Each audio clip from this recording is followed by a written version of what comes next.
जैसे लोग आपको जानते हैं, जो लोग भी वो जी सबसे पहले जानते हैं कि आप है ना बॉडी बिल्डर हैं, आपने पहले किया हुआ है, मसल बिल्डिंग करते हैं, जिम भी जाते हैं, और आप है ना डाइट भी वो फॉलो करते हैं जिसमें कम से कम क्रूरता हो, जी जिसे लोग वीगन भी बोलते हैं एक तरह जी से, जी जी। है ना। वीगन। तो उससे हम शुरुआत करते हैं कि लोगों का बहुत मिसकंसेप्शन भी रहता है कि अगर आप मांस नहीं खाएंगे तो आपकी बॉडी नहीं बनेगी, या आप डेयरी नहीं लेंगे या वे नहीं लेंगे तो के लिए ये तो ज़रूरी है ही। इस तरह से अवधारणा है सब लोगों की, मेरी भी थी। और ये क्या है, इतना ज़्यादा बार बोला जाता है, जैसे बोलते हैं ना कि झूठ को अगर आप 1 लाख बार बोलेंगे तो वो हाँ। एक तरह से बहुत सच लगने लगता है। जी जी। तो लोग बोलते हैं, मतलब बहुत सारे रिसर्च पेपर भी हैं इस बात को नकारती हैं, फिर भी मन में ऐसा शंका आती है, डर लगता है कि यार नहीं, कहीं ये सच तो नहीं है, कहीं मैं मेल न्यूट्रिशन का शिकार तो नहीं हो रहा हूँ या ये सब। तो उस विषय पे आप क्या कहना चाहेंगे?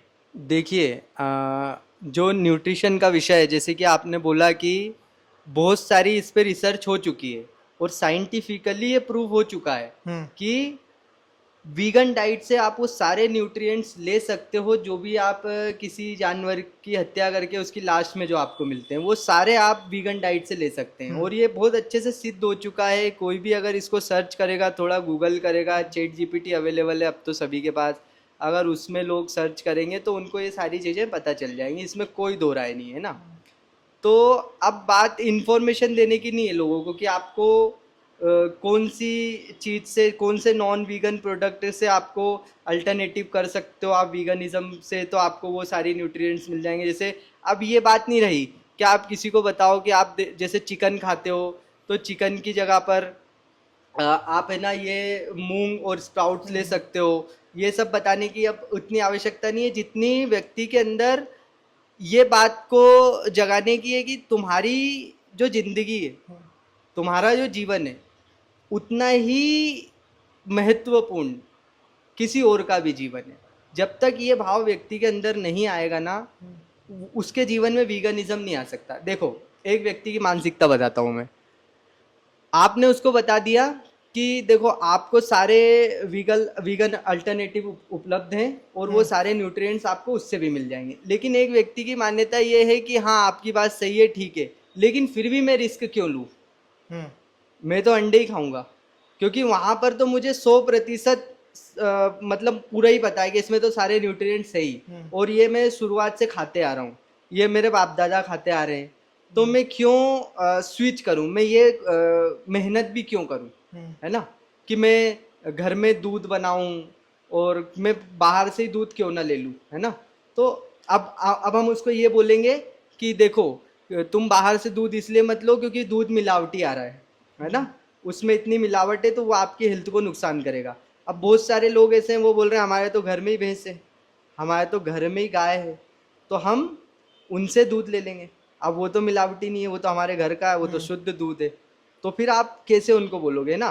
और वो बोलेंगे, जैसे अभी ईद पे बकरा काटते हैं मुस्लिम लोग, तो वो हम्म। बोलेंगे कि हमने तो घर पे ही पाल पूल के उसको काटा है, हमने तो उसको हेल्दी बकरा। जैसे आप जब लोगों को नॉन वेज के बारे में बताते हो कि जब आप नॉन वेज खाते हो तो उससे आपकी बॉडी में कितने नुकसान होते हैं, वो जो मुर्गी होती है उसको इंजेक्शन लगा के आज इतनी थी कल उसको इतनी कर दिया जाता है, कितनी हार्मोनल चीज़ें दी जाती है। अब वो बोल रहा है मैं तो घर में ही बकरा काटा है, अब क्या इसको नहीं खाऊं। तो जो हेल्थ वाला पर्सपेक्टिव होता है कि किसी को वीगन बनाने का, वो बहुत सतही होता है और हम्म। वो बहुत कम समय के लिए। कल एक रिसर्च आ जाएगी, वो अंडे की इंडस्ट्री उसको फंड कर देगी, वो रिसर्च आ जाएगी कि अंडे ही आपकी हेल्थ के लिए बहुत अच्छे होते हैं हम्म। और इनमें आपको ये सुपर फूड है, वैसे ही सुपर फूड तो बना ही रखा है उसको, है हम्म। ना। तो व्यक्ति फिर से वो नॉन वेज पे कन्वर्ट हो जाएगा जो हेल्थ के लिए वीगन है ना। तो आ, मेरा जो पूरा फोकस है वो यही है कि व्यक्ति को ये समझाना कि जो तुम्हारे दुख का कारण है, जो तुम्हारे दुख का कारण है वो ये है कि जब तुम किसी और दूसरे को हम्म। दुख पहुंचाते हो, तुम्हारी जो संवेदनशीलता है वो जब खत्म हो जाती है, और वही फिर तुम्हारे दुख का कारण बनती है। तुम जब अपने लिए संवेदनशील नहीं हो तो हम्म। तुम दूसरे के लिए भी नहीं होते। तुम जी। फिर वो बर्ताव अपने बच्चे के साथ भी करते हो, तुम जहां जाते हो फिर उसके साथ भी करते हो, हम्म। और वही चीज तुम्हारे जीवन में बड़ा रूप लेकर के दुख बनती है। तो अगर तुमको इससे बचना है तो संवेदनशील होना पड़ेगा, अपने दुख के प्रति भी, दूसरे के दुख के प्रति भी। तो करुणा वहां से अपने आप आती है, वो अपने आप वहां से फिर व्यक्ति किसी और को भी दुख देना पसंद नहीं करेगा। आप समझ रहे हो मेरी बात को? जी। तो और रही बात फिटनेस की, वो जवाब आपने खुद दे दिया कि ये प्रूव हो चुका है, ये साइंस ने प्रूव कर दिया है कि सारे न्यूट्रिएंट्स आपको वीगनिज्म में उपलब्ध है। तो उस पर अब मैं कुछ भी और बोलूँ तो मैं इतना थोड़ी प्रमाणिक हूँ जितना साइंस है, हम्म। उस पे बोलने का मेरा कोई वो बनता भी नहीं है कि जब प्रूव हो चुका है। फिर भी सवाल ये है कि फिर भी लोग क्यों नहीं मान रहे, फिर भी लोग वीगन अल्टरनेटिव क्यों नहीं इस्तेमाल कर रहे हैं। पहली बात तो है कि ये थोड़ा मुश्किल है कि जैसे दूध है घर पे आ जाता है बना बनाया, और जैसे आपको भी वीगन डाइट प्लान दिया था मैंने, तो आपने बोला इसमें थोड़ी सी मेहनत करनी पड़ती है, दूध बनाना पड़ता है, तो इंसान वो डिसकम्फर्ट क्यों ही लेगा, है ना? तो उससे ये बात करने की ज़रूरत है कि क्यों ज़रूरी है कि तुम दूसरे के लिए संवेदनशील रहो। तो मेरा पूरा प्रयास उस पर है ना। ओके। तो ये संवेदनशीलता से मेरे को एक सवाल आया कि लोग इतने असंवेदनशील क्यों हैं। ये डाइट की बात नहीं कर रहा हूँ मैं, जनरली बोल रहा हूँ। जैसे लोगों को मैं देखता हूँ तो यहाँ पे ट्रैफिक होता है तो बेवजह हॉर्न भी बजाते हैं, या फिर कहीं पे भी कुछ भी खा लेते हैं तब वो, और जैसे कहीं ठेला है, ठेले पे वो खा रहे हैं, अनहाइजीनिक है वो दिख रहा है, और पीछे नाला भी बह रहा है, बदबू भी आ रही है, हाँ तो भी उन्हें या तो किसी ने बता दिया है कि इस करने से उन्हें खुशी मिलेगी या कुछ ऐसा होगा, हाँ हाँ तो वहाँ पे वो क्यों नहीं देख पाते। या फिर कोई भी चीज़ है, जैसे एक हिंदू है, वो बकरा काटेगा तो वो रोएगा या फिर वो घृणा करेगा, क्योंकि उसे बता दिया गया है कि यार ये गलत है। और कोई दूसरी जगह पे जैसे क्रिश्चियन है, वहाँ पे रहता है ना, क्रिसमस है तो वहाँ पे अपना खाते हैं नॉनवेज। ऐसे बकरीद पे भी यही होता है, तो उसमें उन्हें खुशी मिलती है। मतलब मैं जनरली सोशली कंस्ट्रक्ट जो रहता है ना, सोशल कंस्ट्रक्ट बोलते हैं उसे इंग्लिश में, कि जैसा आपको बता दिया कि हाँ आप ये करोगे तो आपको खुशी मिलेगी, तो वैसा एक तो ये पॉइंट। और दूसरा ये कि संवेदनशीलता एक अपने नेचर है। बचपन से कोई बच्चा है, उसे अगर बोलें कि मारो तो वो मारता नहीं, या फिर उसे ऑप्शन दें तो वो वीगन ही फूड चूज़ करेगा। वो नहीं अच्छा लगता उसे मांस खाना, या खून बहता देखेगा तो वो उसे नेचुरली भी अच्छा नहीं लगेगा, क्योंकि वो संवेदनशील ज़्यादा है। तो इतनी कम संवेदनशीलता क्यों है, इतना असंवेदनशील क्यों हो गए हैं। और एक और पॉइंट है, मेरा एक न्यूज़ देखी थी, एक ट्रक का एक्सीडेंट हुआ था, शायद आपने भी देखी होगी।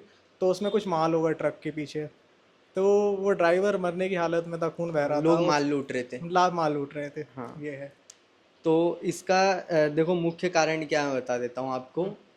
जैसे आपने बोला कि बच्चा जब जन्म लेता है तो वो संवेदनशील होता है, ठीक है, लेकिन वो भी पूरी तरह संवेदनशील नहीं होता है ना। जैसे अब बच्चा है, उसके सामने कोई छोटा जानवर अगर उसको घूमता हुआ दिख रहा है, चींटी वगैरह, तो वो उसको मार देता है। कई सारे बच्चे ऐसे कीटों को मारते रहते हैं ना, मतलब क्योंकि वो बच्चा क्या है, नेचर का एक पशु ही है वो, जैसे पशु होता है ना।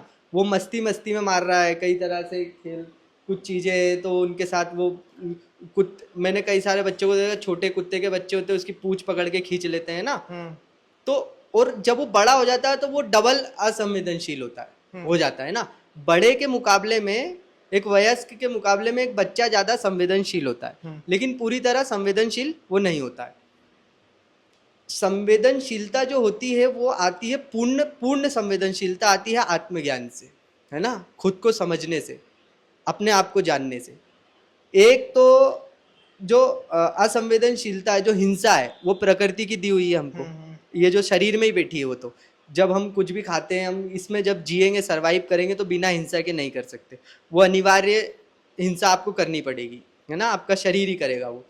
दूसरी, समाज की गलत शिक्षा की वजह से हमारे अंदर असंवेदनशीलता पैदा होती है कि अब एक बच्चा है, वो इस दुनिया में आया है, ठीक है, उसको जो आपने गलत विश्वास, गलत धारणाएं दे दी हैं, गलत लक्ष्य दे दिए हैं, है ना। हर व्यक्ति की अंततः जो मांग है वो है शांति, सुकून कैसे मिले उसको, ठीक है। अब उसको ये माँ के पेट से सिर्फ सीख के आएगा नहीं वो कि सुकून मुझे कैसे मिलेगा, शांति मुझे कैसे मिलेगी। तो इसकी शिक्षा व्यवस्था क्या करती है, उसको बताती है कि जब तुम धन कमाने लग जाओगे, जब तुम्हारी अच्छी नौकरी लग जाएगी तो तुम्हें शांति मिल जाएगी, है ना। समाज में यही शिक्षा हर जगह फैली हुई है कि जिसके पास धन है उसके पास ही शांति, उसके पास ही सुकून है, उसी को सम्मान दो, है ना। उसके पास सब कुछ है, जिसके पास पैसा है उसके पास सब कुछ है। तो अगर यही उसको शिक्षा मिली है तो उसका बाप कौन है, पैसा। उसके लिए पैसा सर्वोपरि है। अब देखना आप, जो लोग जॉब जॉब वाले कल्चर में कि वो सुबह से रात तक दिन भर जॉब में लगे हुए हैं, परेशान हैं। अब वो मुंबई में देखो आप, वो दिन भर क्या खाते हैं, वड़ा पाव खाते हैं या वो स्ट्रीट फूड खा के अपना काम करते हैं, क्योंकि उनका समय नहीं है कि वो अच्छे से हाइजेनिक फूड बनाए, घर पे वो सारा रेडी करके खाएं और अपना ध्यान रखें, वो नहीं है।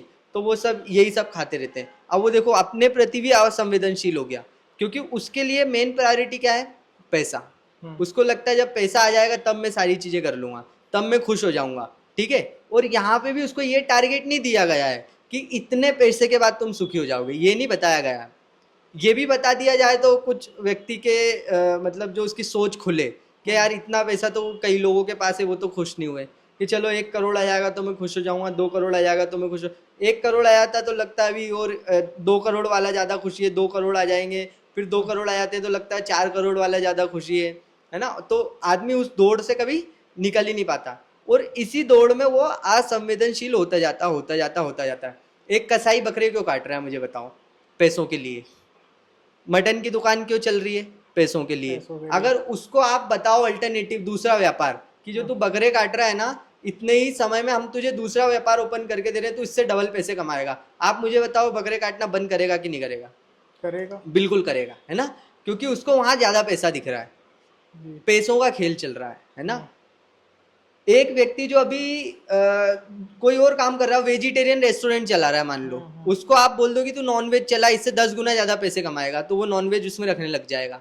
रखने लग जाएगा ही नहीं रखने लग जाएगा? बिल्कुल रखने लग जाएगा। जो वेजिटेरियन भी लिखते हैं प्योर वेज, तो वो इसलिए नहीं लिखते हैं क्योंकि उनको उनके एथिक्स से, उनकी ये समझ से उठा नहीं, क्योंकि प्योर वेज लोग ज्यादा है भारत में, तो वो लिखेगा प्योर वेज रेस्टोरेंट, बल्कि चोरी से वो वहां पे भी नॉनवेज खिला रहा है लोगों को।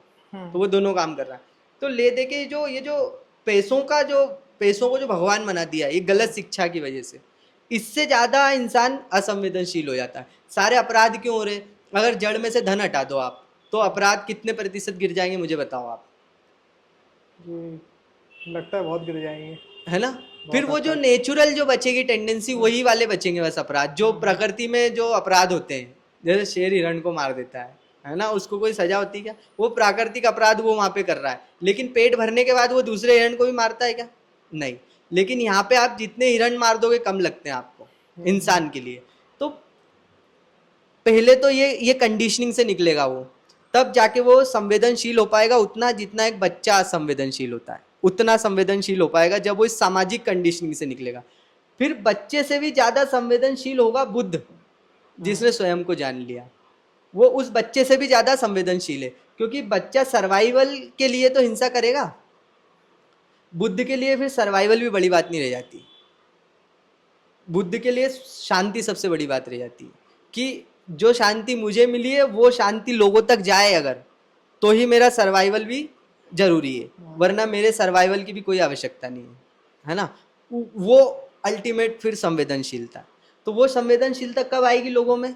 जब वो स्वयं को जानेंगे, अपनी जो कंडीशनिंग जो उनके अंदर कर दी गई है समाज द्वारा, धन धन धन धन, उससे निकलेंगे। वो फिर जो ये प्राकृतिक कंडीशनिंग से भी निकलेंगे, तब वो जानेंगे, तब वो पूरी तरह संवेदनशील हो पाएंगे। और ये असंवेदनशीलता का जो कारण है वो भी यही सबसे बड़ी तो सामाजिक कंडीशनिंग। अगर ये नहीं भी होती तो बच्चा भी, मैंने आपको बताया, वो क्रूर होता ही है। जैसे हर पशु तो असंवेदनशील होता ही है ना, हर पशु जैसे क्रूर होता है। तो असंवेदनशीलता जो है वो अज्ञान से निकल रही है, ना समझने से निकल रही है। बच्चा जो पैदा होता है वो कोई समझदार तो पैदा नहीं होता ना, अज्ञानी पैदा होता है, उसे अभी क्या ही ज्ञान है ना। तो वहां से निकलती है, और अज्ञान को और ज्यादा पोषित करने का काम कौन करता है? समाज। वो अज्ञानी पैदा होता है, लेकिन धीरे धीरे वो जब बड़ा होगा तो अगर उसकी कंडीशनिंग ना करी जाए तो उसको ये तो ज्ञान रहेगा कि मैं अज्ञानी हूँ, मुझे कुछ जानना है, मुझे कुछ खोजना है। लेकिन समाज उसको ऐसी कंडीशनिंग उसकी कर देता है कि उससे लगने लगता है कि वो सब जानता है, उसके अज्ञान को वेरिफिकेशन मिल जाता है। और वहाँ उसको लगने लगता है मुझे तो पता ही है कि क्या करना है, मुझे तो पता ही है कि इस जॉब की तैयारी करना है, फिर शादी करना है, फिर बच्चे करना है, फिर बच्चों के लिए मुझे कुछ चीज़ें करना है और अपने करियर को सेट करना है, एक बड़ा घर बनाना है और लोगों को दिखाना है, मुझे प्रूफ करना है खुद को। इन सब चीज़ों को लेकर वो पूरे 100% श्योर है। तो अपनी जो भी अज्ञान भरी मान्यता है उनके प्रति वो पूरी तरह श्योर है कि ये तो मुझे पता ही है। तो यहाँ से वो भयंकर क्रूर हो जाता है और इसको मिटाए बिना आप हिंसा को नहीं रोक सकते, उसकी कंडीशनिंग को ख़त्म करे बिना आप हिंसा को नहीं रोक सकते, संभव ही नहीं है। एक और इसमें है, एक आपने अर्थ की बहुत अच्छी बात बोली कि अगर कोई मटन बेच रहा है, हाँ अगर उसको और अच्छा ऑप्शन मिल जाए, क्योंकि हाँ वो इसलिए नहीं बेच रहा कि उसे काटने, हाँ इसलिए बेचना है क्योंकि उसे कमाना है। हाँ एक और रहता है वो, मैंने देखा है कि धार्मिक उद्देश्यों से भी बहुत हिंसाएं होती हैं। हम्म वहाँ पे वो है ना, खुद पैसे देना भी स्वीकार कर लेता है। जैसे बहुत सारे देख लो, कभी भी कोई भी धार्मिक कार्यक्रम या कोई भी जो दिन है, त्योहार है या बकरीद है या दिवाली है या क्रिसमस है, तो वहाँ पे तो वो उल्टा खर्च करते हैं। और समझ अगर वो गया मैं। सामान्य अगर दृष्टि से देखें तो वो देखते हैं कि यार हाँ यार, हमने जहाँ करना नहीं था उससे ज़्यादा हमने उल्टा खर्च कर दिया, फिर भी आ, कर देते हैं। और वो उन्हें लगता है कि हाँ इससे कुछ मिल जाएगा। हाँ, तो वही मैं कह रहा हूँ ना कि जब हम धन की भी बात कर रहे हैं कि हाँ लोगों को धन का लालच दिया जा रहा है, हाँ हाँ। तो धन यानी कागज के नोट नहीं, कागज के नोट नहीं, अच्छा। शारीरिक प्लेजर। धन अच्छा, यानी शारीरिक प्लेजर, शारीरिक कि प्लेजर। तुम्हें शरीर के सुखों से शांति मिल जाएगी। हम्म ये लोगों को सिखाया जा रहा है, शारीरिक प्लेजर तुम्हें मिलेगा तो हम्म तुम्हें सुकून मिल जाएगा। हम्म। धन माने शारीरिक प्लेजर, धन इज इक्वल टू शारीरिक प्लेजर, है अच्छा, ना। ओके। तो क्योंकि कागज के नोटों की क्या ही मतलब वैल्यू है, अगर उससे आपको कुछ ना मिले कुछ ना मिले तो तो। क्या ही वैल्यू है इसकी, है ना। अभी नोटबंदी हो गई थी तो वो सब तो फेंक दिए ना लोगों ने, वो धन तो हम्म सब बहा दिया। तो धन की कोई वैल्यू नहीं है, उससे जो मिलेगा उससे क्या मिलेगा, सेक्स मिलेगा, हम्म आपकी बॉडी को एक आराम मिलेगा, है ना, हम्म कंफर्ट मिलेगा, सिक्योरिटी मिलेगी, बॉडी को सिक्योरिटी मिलेगी। ये तीन चीजें, अच्छे से अच्छा स्वादिष्ट भोजन मिलेगा, मतलब हर एक इंद्रिय को आपके सुख मिलेगा धन से। उसका अल्टीमेट गोल तो ये होता है, धन और दे भी क्या सकता है, ये दे हम्म सकता है ना। तो अगर किसी को ये बताया जा रहा है कि वो सुख तुम्हें कहीं और मिलेगा हम्म और अल्टीमेट इंसान को उसी के पीछे दौड़ाया जा रहा है ना, हम्म तो अगर तुम यहाँ पर एक महिला को त्याग देते हो, हम्म। यहाँ पर तुम ब्रह्मचर्य अपना लो, तो तुम्हें स्वर्ग में जो है कि कल्पवृक्ष की प्राप्ति हो जाएगी। कल्पवृक्ष के नीचे बैठोगे तो तुम वहाँ पे फिर कोई तुम्हें, फिर वहाँ तुम्हें अप्सराएं मिलेगी, है ना। तुम्हें बता दिया गया है कि यहाँ पे तुम इसकी हत्या कर दो तो तुम्हें वहाँ पे 72 हुरे मिलेंगी, वर्जिन, है ना। तो अल्टीमेटली देखो किस चीज के पीछे भाग रहा है। अब जैसे एक जो समझदार होता है, जो समझदार से मेरा मतलब ज्ञानी नहीं, भौतिक समझदार, मतलब एक जो जिसकी सांसारिक बुद्धि समझदारी। बुद्धि ठीक चल रही है, वो तो इन पाखंड और अंधविश्वासों में नहीं मानेगा। वो तो धन के पीछे भागेगा सीधे सीधे। वो बोलेगा मरने के बाद किसने देखा है, मैं यहीं पे अप्सराओं को भोगूंगा और मैं धन कमाऊंगा और मेरे पास जितना धन होगा उतनी अप्सराओं को यही भोग सकता हूँ मैं, है ना। मैं वहां पे 72 के पीछे क्यों भागू, मैं 7200 यहाँ भोग लूंगा ना। अभी एलोन मस्क है, उसके लिए 72 हुए क्या है, 72,000 हुरों के साथ रह सकता हो तो पृथ्वी पे, है ना। तो इंसान लॉजिक लगाएगा, तो वो ये सब पाखंड स्वर्ग नर्क और ये जन्नत जहन्नुम में तो नहीं मानेगा, है ना। लेकिन मूर्खों की संख्या ज्यादा है, उनके पास भौतिक लॉजिक भी नहीं है, कि संसारी लॉजिक भी नहीं लगा पाते, वो इतने मूर्ख हैं, वो मंद बुद्धि। तो उनको आप जन्नत का, उनको आप जहन्नुम का, स्वर्ग और नर्क का लालच दे करके उनसे ऐसे काम करवाते हो जिससे ये जो लॉजिक बुद्धि वाले होते हैं, जो समझदार लोग होते हैं, ये यहाँ पे हुरे भोगते हैं। जैसे मान लो मैं एक समझदार व्यक्ति हूँ और मुझे एक मूर्ख व्यक्ति से धन चाहिए, है ना, तो मैं उससे बोलूंगा ये धन तुझे, तू मुझे दे दे तो तुझे है ना जन्नत में हुरे मिलेंगी। तुझे कहाँ हुरे मिलेंगी, जन्नत में हुरे मिलेंगी, और मैं उसके धन से यही हुरों के मजे ले रहा हूँ, समझो आप। तो मूर्खों को तो और मूर्ख बनाया जा रहा है धर्म के नाम पे। तो ये जो धार्मिक वजहों से लोग त्याग करते हैं, दान करते हैं और जीव हत्या करते हैं, जो भी करते हैं, ये तो महामूर्ख हैं। इनको तो कहीं और की लालसा बैठी हुई है कि मुझे वहाँ मिल जाएगा। यहाँ में अभी एक बाबा आया था बोल रहा था मुझे तुम 1000 रुपये दो तो तुम्हें ना स्वर्ग की सीट बुक कराऊंगा मैं। ऐसा एक बाबा अभी प्रचलन में आया था काफी। तो उसको लोगों ने बहुत उसके अकाउंट में पैसे डाले कि तुम मुझे इतने पैसे डालो तो तुम्हारी स्वर्ग की सीट पक्की है ना। अब वो उनके पैसों से स्वर्ग के मजे यहीं ले रहा है। आप समझ रहे हो। तो इसीलिए फिर एक अच्छा कोट है, किसी दार्शनिक ने बोला है बढ़िया कि बंदर इतना समझदार है कि तुम उसे किसी और चीज का लालच देके उससे तुम केले नहीं ले सकते उसके, है ना। तुम उसे स्वर्ग नर्क दिखाकर उससे केला नहीं ले सकते उसका। इंसान इतना मूर्ख है कि तुम उसे झूठी लालच दिखा के उसका केला भी ले लोगे, मतलब जो उसके पास था वो भी गया, है ना।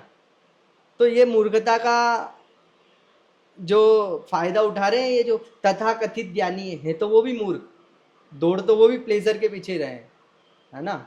उनको भी अभी क्या पता है कि प्लेजर से क्या ही मिल गया, क्या किसको क्या मिल गया। जिन्होंने अगर इससे मिल जाता तो इतने बड़े बड़े जो जिनको हर चीज उपलब्ध थी वो क्यों आत्महत्या कर लेते, वो क्यों डिप्रेशन में चले जाते, वो क्यों अपराध करते, वो क्यों और ज्यादा धन के पीछे भाग रहे होते।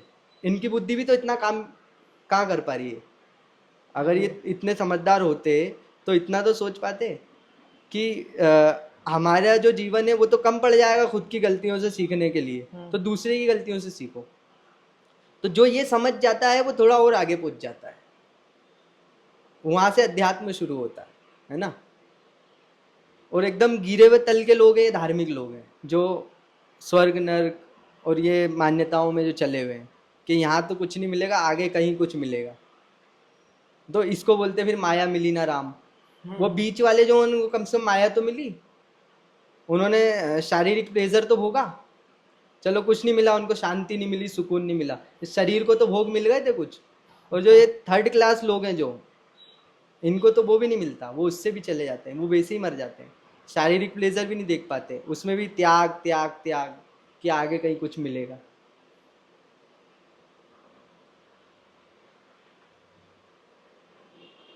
सही है। हाँ मैंने देखा कि न्यूज़ में अमेरिका है या वेस्ट में भी बहुत सारी कंट्रीज़ हैं, तो उसमें बहुत लोग करते हैं। उनको ये लगता तो है क्योंकि वो समझदार हैं, एजुकेटेड लोग हैं, लिटरेसी रेट अच्छा है और बहुत सारी चीज़ों में वो आगे भी हैं। आप पॉल्यूशन देखो तो वहाँ कम है ना, रोड भी अच्छे हैं, डेवलपमेंट भी हो ही रहा है। और वो ये मानते नहीं, वो क्या करते हैं, वीगनिज़म पे जाते हैं, 2-3 महीने में करते हैं और फिर वो बैक टू नॉर्मल हो जाते हैं। मतलब बहुत मेन जो सबसे बड़ा इशू है ना, जो वहाँ पे लोग नहीं हो पा रहे हैं, वो यही है कि वो करते हैं लेकिन वो कुछ समय बाद उनसे छूट जाता है, वो कहते हैं सस्टेन नहीं कर पा रहे हैं।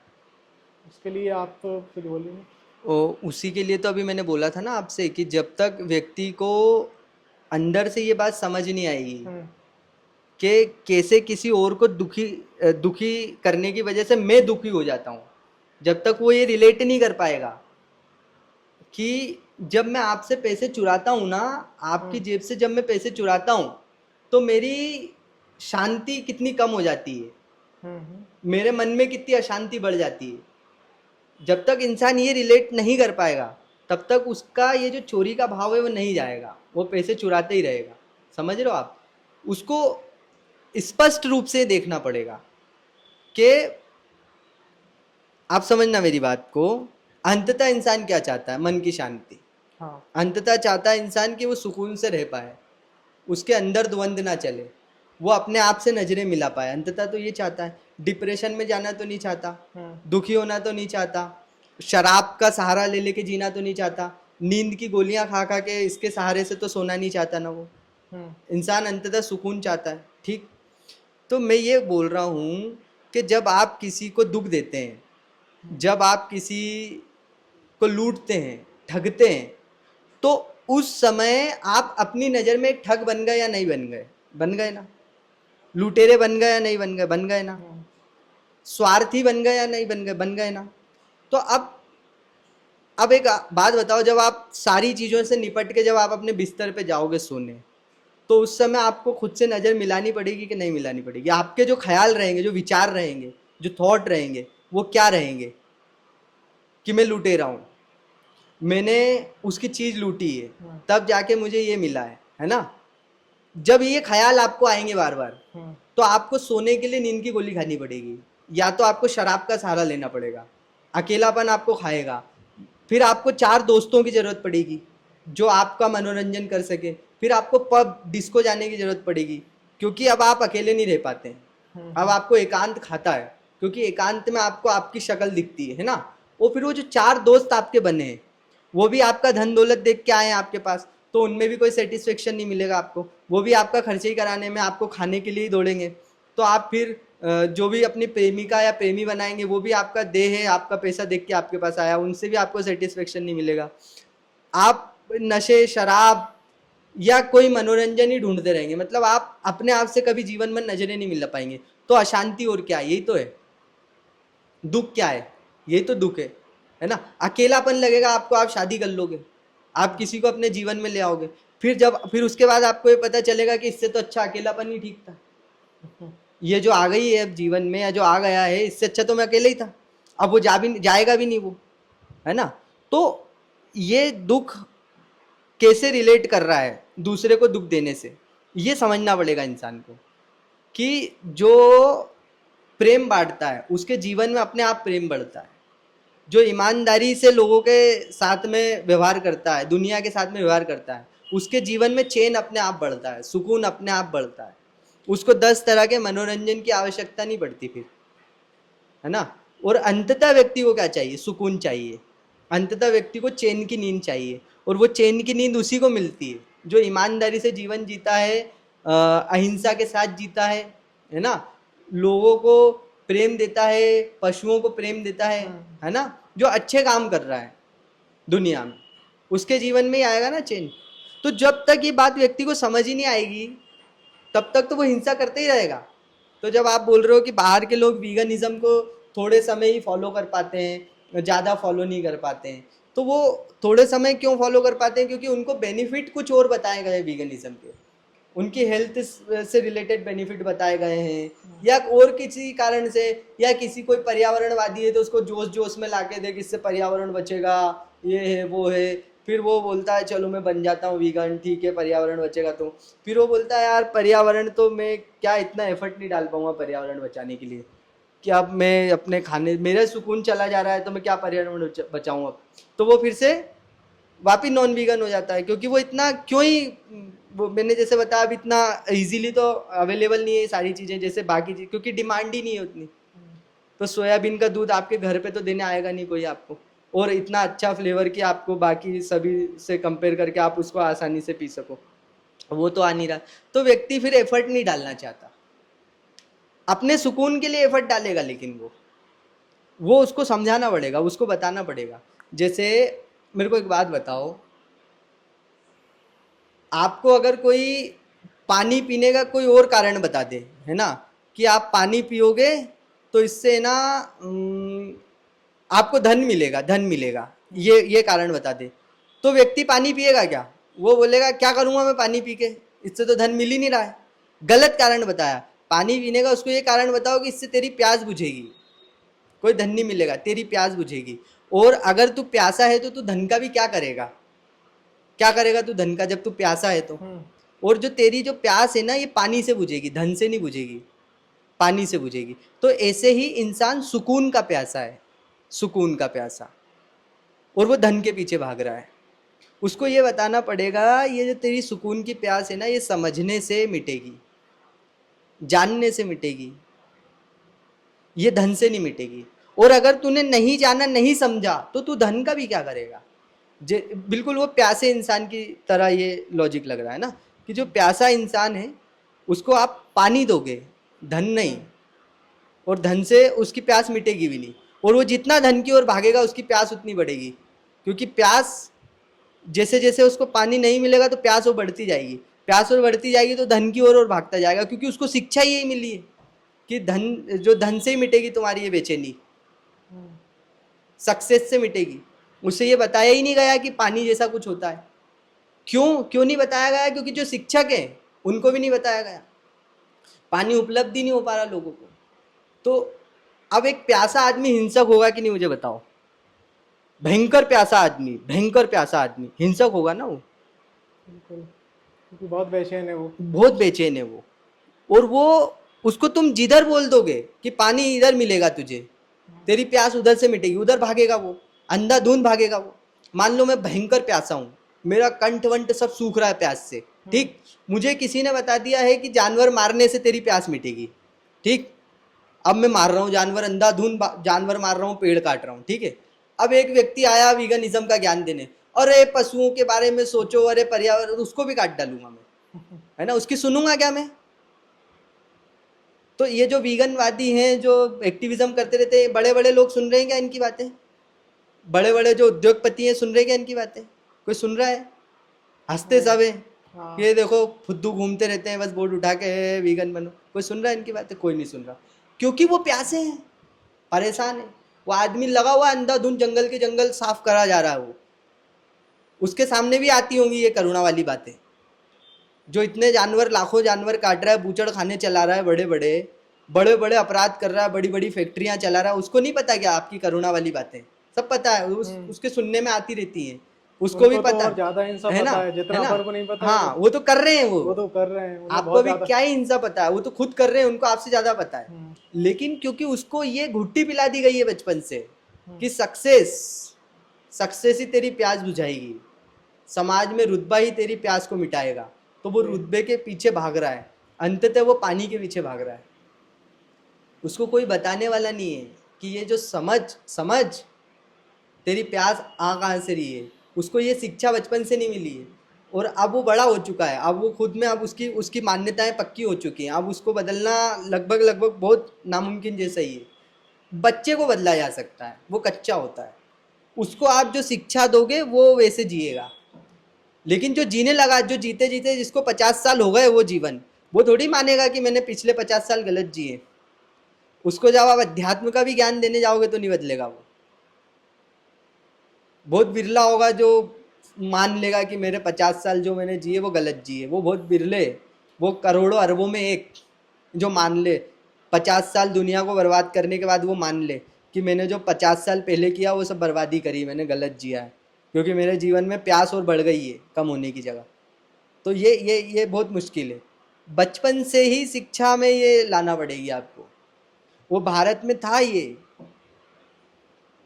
अध्यात्म, लेकिन वही है ना, फिर जो ये इतना आक्रमण हुआ और ये जो सारा पूरा विदेशी आए, इधर मुगल आए, सब खत्म कर दिया, कुछ भी नहीं बचा। पहले क्या था, ऋषि परंपरा थी। देखो कहाँ था, इतना भोग विलास था क्या भारत में? कुछ नहीं था। लोगों को देख देख के ये देखो वेस्टर्न, ये देखो भाई, वो भोग के पीछे, और अपनी समझ कम होती गई। और अब भारत भी उसी राह पे चल ही रहा है, समझ रहे हो आप? सुकून से तो बहुत पिछड़ गए ना हम।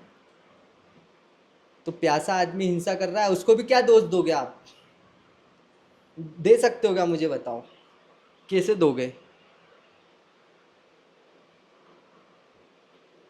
ऐसा बोलते हैं ना कि जैसे वो तो कर रहे हैं और उन्हें पता भी है, जैसे कि बहुत सारे लोग हैं उन्हें पता नहीं रहता या उन्हें समय नहीं है, बंद गए हैं कि आप कोई भी चीज़ उन्हें बताएं तो वो सुनेंगे नहीं, कि मेरे पे समय ही नहीं है, आधे अधूरी नॉलेज है या कुछ भी कह सकते हैं कि ठीक है बंधे हुए हैं।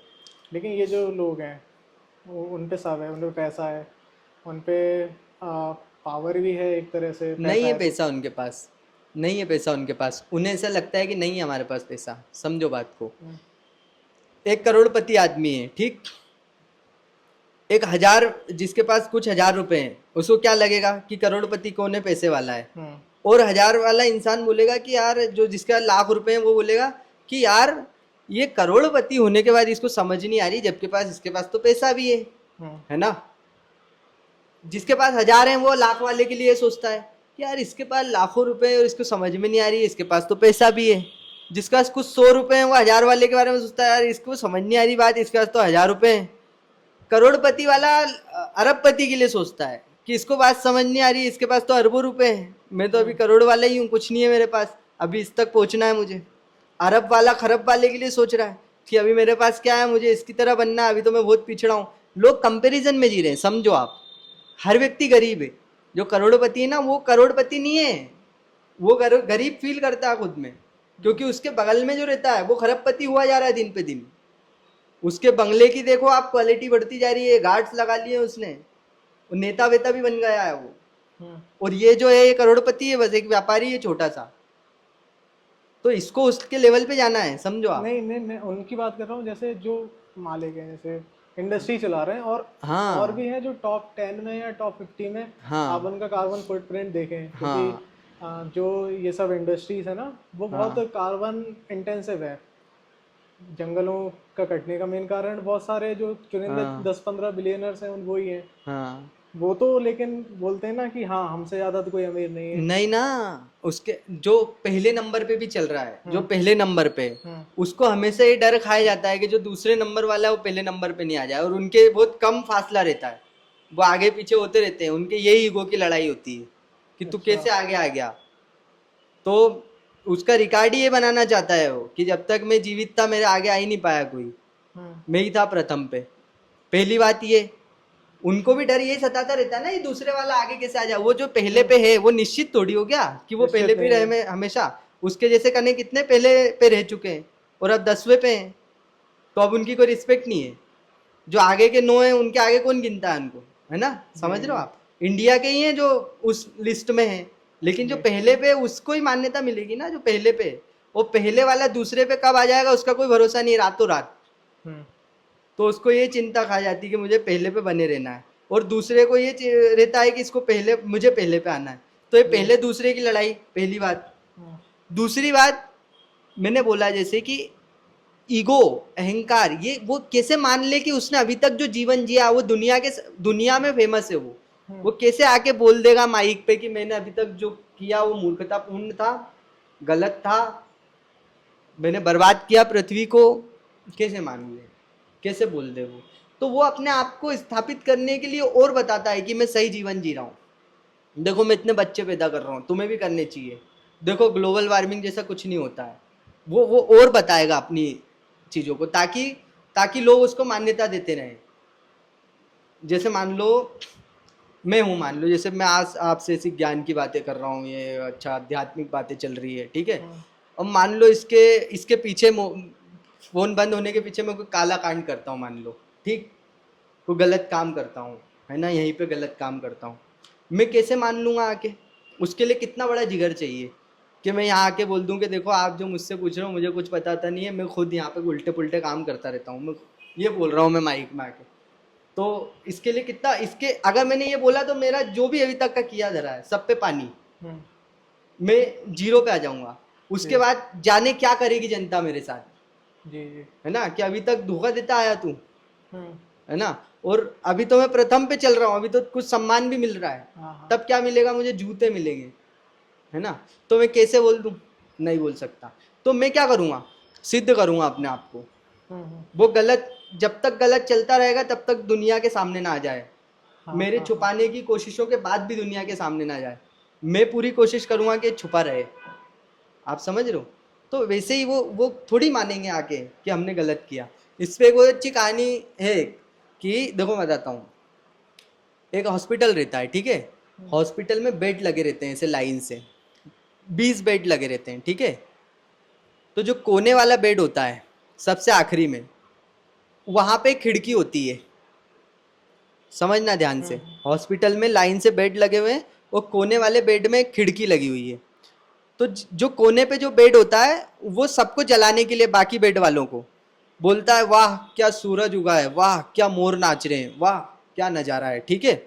अब बाकी के जो लोग रहते हैं हम्म वो सोचते हैं यार इसके मजे हैं यार, ये उस बेड पे अगर वो बेड मिल जाए तो मजा आ जाए, है ना। हम्म तो सब लोग कोशिश करते हैं वो बेड पाने के लिए, ठीक है, कि जैसे ही ये बेड खाली होगा ये हमको चाहिए, हर कोई दावेदार बन जाता है उस बेड का, ठीक है।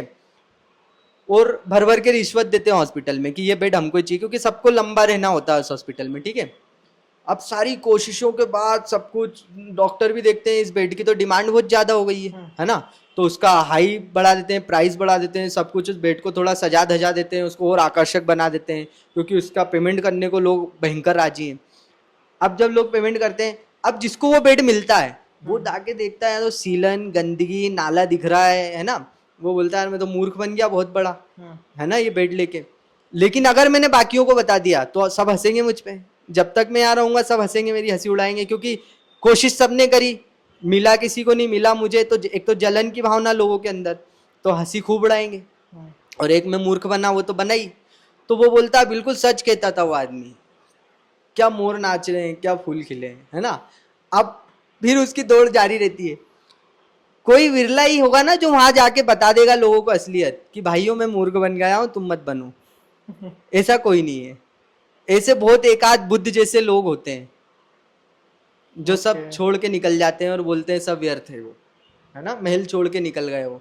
ऐसे बहुत विरले होते हैं ना जो सारा सब धन दौलत छोड़ के पाके बोल देते हैं कि सब व्यर्थ है। वो बेड पाने के बाद कोई नहीं बोलता कि वो जो है कि कुछ नहीं है, वहाँ नाला है और गंदगी है और बदबू आती है। और वो जो पहले व्यक्ति ने बोला था वो बदबू से त्रस्त आके ही बोला था कि यार ये सारे मजे ले रहे हैं, मैं यहाँ बदबू में पड़ा हूँ, तो चलो इनको भी दुखी करता हूँ। तो उसने बदबू को बोल दिया क्या फूल खिले हैं, तो बाकी सब भी दुखी हो गए कि मजे तो ये ले रहा है। तो इसलिए एलोन मस्क जैसे बड़े बड़े जो लोग हैं जो टॉप पे हैं, वो कभी थोड़ी मानेंगे कि वो कितनी गंदी जिंदगी जी रहे हैं। अभी अभी न्यूज में आया था, अभी सब उसमें आया था कि डिप्रेशन की गोलियां खाता है वो एलोन मस्क। हम्म। देखा आपने, हाँ, नींद पढ़ा की था। दवाइयां खाता है वो, नींद की दवाई खाता है, एंटी डिप्रेसेंट भी लेता है। है ना। तो क्या करें मतलब ऐसे जीवन का हम। हम्म। अंततः पहले ये जानना पड़ेगा, इस बात के लिए क्लियर होना पड़ेगा कि मुझे अंततः सुकून चाहिए। समझो बात को, ये क्लियरिटी नहीं है लोगों को कि मुझे चाहिए क्या, उसे पता नहीं। लोग बोलते हैं कि ठीक है चलेगी एलन मस्क जैसी लाइफ, अगर डिप्रेशन में भी चलेगी तो चलेगा, है ना। लोग इतने मूर्ख हैं। ओके। एक इंसान की सोच ये है कि मेरे मेरे अकाउंट में डाल दो तुम 20 करोड़ रुपए, फिर मैं डिप्रेशन में भी जी लूंगा। वो ये मानसिकता है उसकी, है ना। वो बोल रहा है कि मेरे अकाउंट में 20 करोड़ डाल दो तुम तो, और मैं खा लूंगा डिप्रेशन की गोलियां, मुझे कोई टेंशन नहीं भाई, मैं नींद की दवाइयां भी खा लूंगा। वो जानता ही नहीं है मूर्ख कि अंततः वो चैन मांग रहा है। वो 20 करोड़ के बाद भी उस 20 करोड़ का उपयोग करेगा वो सुकून पाने के लिए। जी, इससे एक बात याद आई कि हाँ मजाक में बोलते हैं ना कि यार मेरे पे तो जहर खाने के पैसे नहीं है। हाँ। तो बोलते हैं अच्छा है नहीं है, नहीं तो होते तो खाता तू। बिल्कुल, है ना। अब वो 20 करोड़ उसके पास आ जाएंगे मान लो, तो वो क्या करेगा, वो ऐसे डॉक्टरों को पैसे देगा जो वो उसकी नींद की गोलियां छुड़वाएं, और वो 20 करोड़ उसके उसमें लग जाएंगे। तो पहले ही ठीक था ना। ये बात लोग समझे तब तो। एक आपने वो बुद्ध का बताया ना, तो महात्मा बुद्ध को फॉलो या फिर किसी और को भी, जैसे महावीर भी हैं या और भी अपने ऋषि हैं हो रहे हैं, तो बहुत सारे लोग है ना अनुसरण कर लेते हैं उन्हें। मतलब कि जो उनने किया है कर्मों को कॉपी करते हैं एक तरह से, कि उनने छोड़ दिया हम भी छोड़ देते हैं, ये कर लेते हैं, कपड़े त्याग कर लेते हैं, या फिर और भी चीज़ें हैं जो भी, मतलब एक तरह से जो भी जिनको फॉलो कर रहे हैं। तो क्या मार्ग को कॉपी करने से या अनुसरण करने से चैन हट मिलता है या फिर कुछ और है? कैसे मिलेगा चेन, मार्ग को कॉपी करने से कैसे। उन्होंने जो मार्ग चुना है ना वो अपनी समझ से चुना है, हम्म। वो उनकी समझ का परिणाम है, ना कि परिणाम से समझ घटित हुई है। वो जो एक्ट कर रहे हैं ना वो उनकी हम्म। समझ से निकला हुआ एक्ट है। उस हम्म। एक्ट से समझ नहीं निकलती है ना। हम्म। तो उनको कॉपी करके कैसे ही कुछ हो जाएगा मतलब। अगर ऐसा ही होता तो सभी बुद्ध पुरुषों ने एक दूसरे को कॉपी किया होता। मतलब जो पहला बुद्ध हुआ था, बाकी सारे बुद्ध उसी के जैसे होते ना। लेकिन देखो कितने अंतर दिखते हैं सब में, जी। बिल्कुल भिन्न दिखते हैं एक दूसरे से, जी, है ना। मैंने तो बहुत बहुत भिक्षु का देखा है जो अच्छे पर्सनालिटी है, हाँ वो सीधा बोलते हैं कि बुद्ध ने हाँ। मांस खाने को मना नहीं किया है, आप मांस खा सकते हैं, या वो खुद खाते हैं, ऐसा है। लेकिन हम देखते हैं कि कितना उनने अहिंसा का प्रचार किया, हिंसा को रोका, और उन्हीं की धारा से जो आज के हैं वो देखो कितना। इंसान का जो मन है ना वो वही करता है, समझना बात को। जैसे जैसे अभी हम धन की बात कर रहे थे ना। हम्म। अब अगर कोई व्यक्ति मान लो धनी इंसान ये बता भी दे, कुछ लोग हुए ऐसे जिन्होंने सारी धन दौलत जायदाद छोड़ के दुनिया को बताया है कि हम्म। इसमें कुछ नहीं रखा, ठीक है। तो लोग क्या तर्क देते हैं कि पहले खुद पा लिया खुद भोग लिया, अब छोड़ के बोल रहे हैं कि इसमें कुछ नहीं रखा। तो हम भी पहले खुद पाएंगे, खुद भोगेंगे, फिर हम भी छोड़ के बोलेंगे कि इसमें कुछ नहीं रखा, समझना। चलो ठीक है, जिस व्यक्ति ने पाए बिना बोल दिया उसको बोलेंगे तुझे पता ही क्या है अभी, अभी तुझे पता ही क्या है, तूने जाना ही क्या है, तेरे पास तो है ही नहीं, तू कैसे इसको डिनाई कर सकता है। धन दौलत पहले हासिल कर, उसके बाद बोलना कि धन दौलत में कुछ नहीं है। तो जिन्होंने हासिल करके बोला है उनकी सुन ले, नहीं फिर बोलते हैं कि नहीं इन्होंने तो हासिल करके बोला है तो हम भी हासिल करके समझेंगे। तो समझो, इंसान को जो ये भी एक करना तरह है, से अनुसरण ही हो गया मतलब। हाँ, इंसान को जो करना है वो वही करेगा। बुद्ध की शिक्षाओं को भी वो ऐसे तोड़ मड़ोड़ कर पेश करेगा अगर उसको मांस खाना है तो, कि ये देखो बुद्ध ने मांस खाने के लिए बोला है। जब तक उसकी ये सेंसरी प्लेजर ही उसका अल्टीमेट गोल होगा कि मुझे शारीरिक ये चाहिए प्लेजर, तो वो सारे अध्यात्म को भी तोड़ मरोड़ के ऐसे पेश करेगा। अभी देखो ओशो के नाम पे कितना ज्यादा अंधविश्वास फैला हुआ है, ओशो के नाम पे कितने सेंटर चलते हैं, वहां पे क्या क्या चलता है, ठीक है। वो हर तरह की मूर्खतापूर्ण हरकतें करते हैं ओशो के नाम पे। ओशो को वो यूज ही इसलिए कर रहे हैं, ठीक है। हर तरह से देखो आप, किस संत को ऐसे नहीं बिगाड़ा लोगों ने, है ना। उसकी बात को कैसे ऐसे पेश किया जाए जिससे हम सेंसरी प्लेजर ले सकें, है ना। तो बस वो यही उनका गोल है। तो ये जो बुद्धवादी हैं जो बोलते हैं बुद्ध ने तो मांस खाने के लिए बोला है, ये बोला है, मांस के लिए मना नहीं किया है, अब क्या बोले मतलब उनको, तो किसी भी बात को कुछ भी घुमा देंगे, कैसे भी कर लेंगे। वो तो इंसान का मन है ना, जो उसको करना है वो वही करेगा। जी। जब तक उसको एकदम भीतर से स्वयं खुद क्लियरिटी नहीं आएगी जीवन में, तब तक वो तोड़ेगा चीज़ों को। जब तक वो अपने विश्वासों को, जो उसके दूसरों द्वारा दिए गए विश्वास हैं जिससे उसका अहंकार जुड़ गया है, वो उन्हीं को स्थापित करेगा और वो सब चीज़ों का प्रयोग करेगा उसको सत्यापित करने के लिए। मेरा एक विश्वास है, मान लो कि ब्राह्मण तो ऊंचे होते हैं, मान लो मेरा ये विश्वास है, जो कि किसने दे दिया, तथाकथित मेरे जो पूर्वज ब्राह्मण थे, जो मेरे बड़े बुजुर्ग हैं उन्होंने, मान लो, ठीक है। और मेरे ब्राह्मण समाज ने, जहाँ पे भी मैं पला बड़ा हूँ, अभी ये पक्का हो गया मेरे अंदर, ठीक है। अब मैं इसको स्थापित करने के लिए वेद से, उपनिषद से उठा उठा के लाऊंगा श्लोक, कि देखो यहाँ पे ब्राह्मणों को ऊंचा बताया गया है, देखो यहाँ पे ब्राह्मण को पूजनीय बताया गया है। मतलब मैं अपनी बात को सत्यापित करने के लिए उनका सहारा ले रहा हूँ, ना कि उनका सहारा ले रहा हूँ सत्य को जानने के लिए। उल्टा कर रहा हूँ ना मैं। तो ये हर कोई कर रहा है। आपका जो सच है वो उतना ही किसी को पसंद आएगा जितना वो उसके झूठ से मेल खाता है ना। तो वो पहले उसको, यही तो बोल रहा हूँ मैं, कि ये उसको गहरे गोते खुद में लगाने पड़ेंगे अगर उसको सच में सुकून चाहिए तो। और ये भूलना नहीं है कि हम अंततः सुकून चाहते हैं, हम अंततः शांति चाहते हैं। जी। और शांति कौन सी, अटूट, अखंड, है ना। ये वाली नहीं कि अभी मिल गई फिर हम अशांत हो गए, हमको फिर 3 दिन के लिए सुकून मिला था फिर हम फिर से वही वापिस वैसे। अटूट तो ये तो मिल ही रहा है ना, उसको सुख बोलते हैं। जो क्षण भर में आए और चला जाए वो शांति नहीं।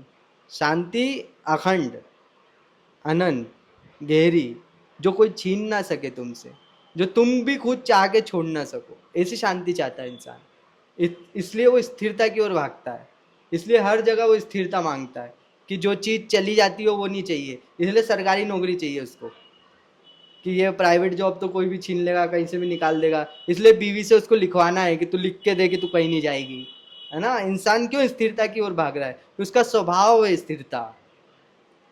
तो वो शांति चाहता है जो स्थिर हो, मेरे मरने पर भी जो ना खत्म हो, वो शांति चाहता है वो, समझ रहे हो आप। जी। तो वो जो मिलेगी कैसे, पहले तो उसको ये समझना पड़ेगा कि उसको चाहिए ये। जब वो समझ जाएगा तब बात उठेगी कि वो मिलेगी कैसे। बीच में आपने बात बोली थी कि ये चाहिए हमें, हम बेचैन हैं, हमें चैन चाहिए। ये पहले बात समझनी पड़ेगी हमको, और इस समझने हाँ, से पहले हमें, कैसे हम समझ पाएंगे, इसके लिए चाहिए आत्मज्ञान, है ना। आत्मज्ञान से ही आप जान सकते हो कि हाँ आप हैं क्या, आप कर क्या रहे हैं, और आपको चाहिए क्या है। लेकिन बहुत सारे लोग हैं, मैंने देखा कि आत्मज्ञान की बात करते से ही या खुद को एक तरह से आत्मज्ञान एक तरह से आईना ही है कि खुद को देखना है। तो खुद को जब देखते हैं ना, पता नहीं घबरा जाते हैं या कुछ भी ऐसा प्रतिक्रिया देते हैं, फिर वो करना नहीं चाहते। मतलब कि आत्मज्ञान, मेरा मूल प्रश्न ये है कि लोग आत्मज्ञान क्यों नहीं करते। क्योंकि आत्मज्ञान के मतलब उनके मतलबों को बहुत बिगाड़ दिया गया है ना आत्मज्ञान से। देखो ना किसी किसी, जब अभी मैं आत्मज्ञान बोल रहा हूँ हम्म। तो बहुत सारे लोग तो ये सुन के इधर उधर हो जाएंगे कि अब पता नहीं कौन सी रहस्यमयी बातें शुरू होने वाली है, कौन सी पाखंड अंधविश्वास की बातें शुरू होने वाली है। आत्मज्ञान मतलब ये कोई जमीन से जुड़ा हुआ शब्द लग रहा है क्या? आत्मज्ञान, मैं आत्मज्ञानी हूँ, मतलब अब ये पहुंच गया भाई बाबा बनने की उसमें दौड़ में, है ना। आत्मज्ञान माने क्या? आत्म माने क्या? आत्म माने मैं, मैं, ज्ञान माने क्या? मेरे को जानना, जानना। मेरे को जानना, है ना। ये कितनी सरल बात है। हम सारी चीजों को जानने में बड़े उत्सुक होते हैं और प्रमोट करते हैं कि तुम जानो, दुनिया को जानो। कोई बोल देगा कि मैं शरीर को जानता हूँ तो आप उसको डॉक्टर साहब बोल देते हैं। कोई और किसी चीज को जानता है तो आप उसको सम्मान दे देते हैं, है ना। लेकिन जो बोल दे कि मैं स्वयं को जानता हूँ, आप उसको कुछ समझते ही नहीं। आप बोलते हैं कि क्या है, क्या नई चीज लेके आया है ना। तो आत्मज्ञान माने क्या? आत्मज्ञान माने जानना कि मेरी जो इच्छाएं हैं वो कहाँ से उठ रही हैं, क्यों मैं ऐसा सोचता हूँ, क्यों क्यों ये सवाल मेरे अंदर क्यों आता है बार बार, मैं क्यों इसी चीज के प्रति ज्यादा आकर्षित रहता हूँ, है ना। क्यों मैं इस चीज से ज्यादा डरता हूँ, है ना। क्यों मैं ऐसा करता हूँ, क्यों मैं चीजों को टालता हूँ, है ना। क्यों मैंने यही लक्ष्य बनाया जबकि इतने सारे और लक्ष्य मौजूद थे, क्यों मैं इसी चीज के पीछे भाग रहा हूँ। कौन है जो मुझे सिखा रहा है, किस किस से मैंने ज्ञान लिया है जीवन में, कौन को, और वो जो सिखा रहे हैं वो कितने खुद ऑथेंटिक हैं जहां से मैं सीख रहा हूं। तो ये सब जानना आत्मज्ञान है ना। तो अब जब इसका विकृत रूप लोगों के सामने पेश किया जाता है, आत्मज्ञान माने कोई कुंडलिनी जागृत चक्रा, कोई ये मतलब ऐसा कुछ, है ना। तो व्यक्ति भागता है उस चीज से कि ये क्या बता रहे हो तुम, है ना। ये तो पता नहीं कहाँ घुसा रहे हो तुम मुझे अंधविश्वास पाखंड में। जब आप किसी को सहज रूप से ऐसे बोलोगे तो वो क्यों भागेगा। आत्मज्ञान माने तुम देखो ना तुम्हें क्या चाहिए, तुम जो कर रहे हो वो क्यों कर रहे हो, देखो तुम ढूंढो खुद। तो क्यों भागेगा वो, और भागेगा तो भागे, वो भी दुखी रहेगा। मतलब अपने बाप का क्या जाता है, चाहता है कुछ। मैं डॉक्टर हूं, मान लो मैं डॉक्टर हूं। अब एक मरीज आया है, बोल रहा है मेरा पेट दर्द कर रहा है, पेट दर्द कर रहा है। तो मैं उससे बोलूंगा कि तुम सुबह से रात तक क्या खा रहे हो, इसका एनालिसिस करो, उससे वो मुझे बताओ क्या खाते हो। तो वो भाग जाए तो मेरा क्या लेके गया। भाग जाए तो भाग जाए, पेट दुखेगा और बढ़ेगा, फिर आएगा घूम फिर के। तो जो भाग जाता है उसको भाग जाने दो। पहली बात तो परिभाषा सही करनी पड़ेगी। मुझे नहीं लगता कि आप सही परिभाषा लोगों के सामने रखोगे तो भाग जाएंगे, है ना। क्यों खुद को देखने से क्यों डरेगा इंसान कि अगर मैं कुछ सोचता हूं, क्यों सोच रहा हूं मैं वो चीज, तो उसके पीछे वो तर्क देगा आपको, भागेगा नहीं। वो बताएगा कि मैं ऐसा इसलिए सोचता हूं, तो आप उसका जवाब दो बाकायदा।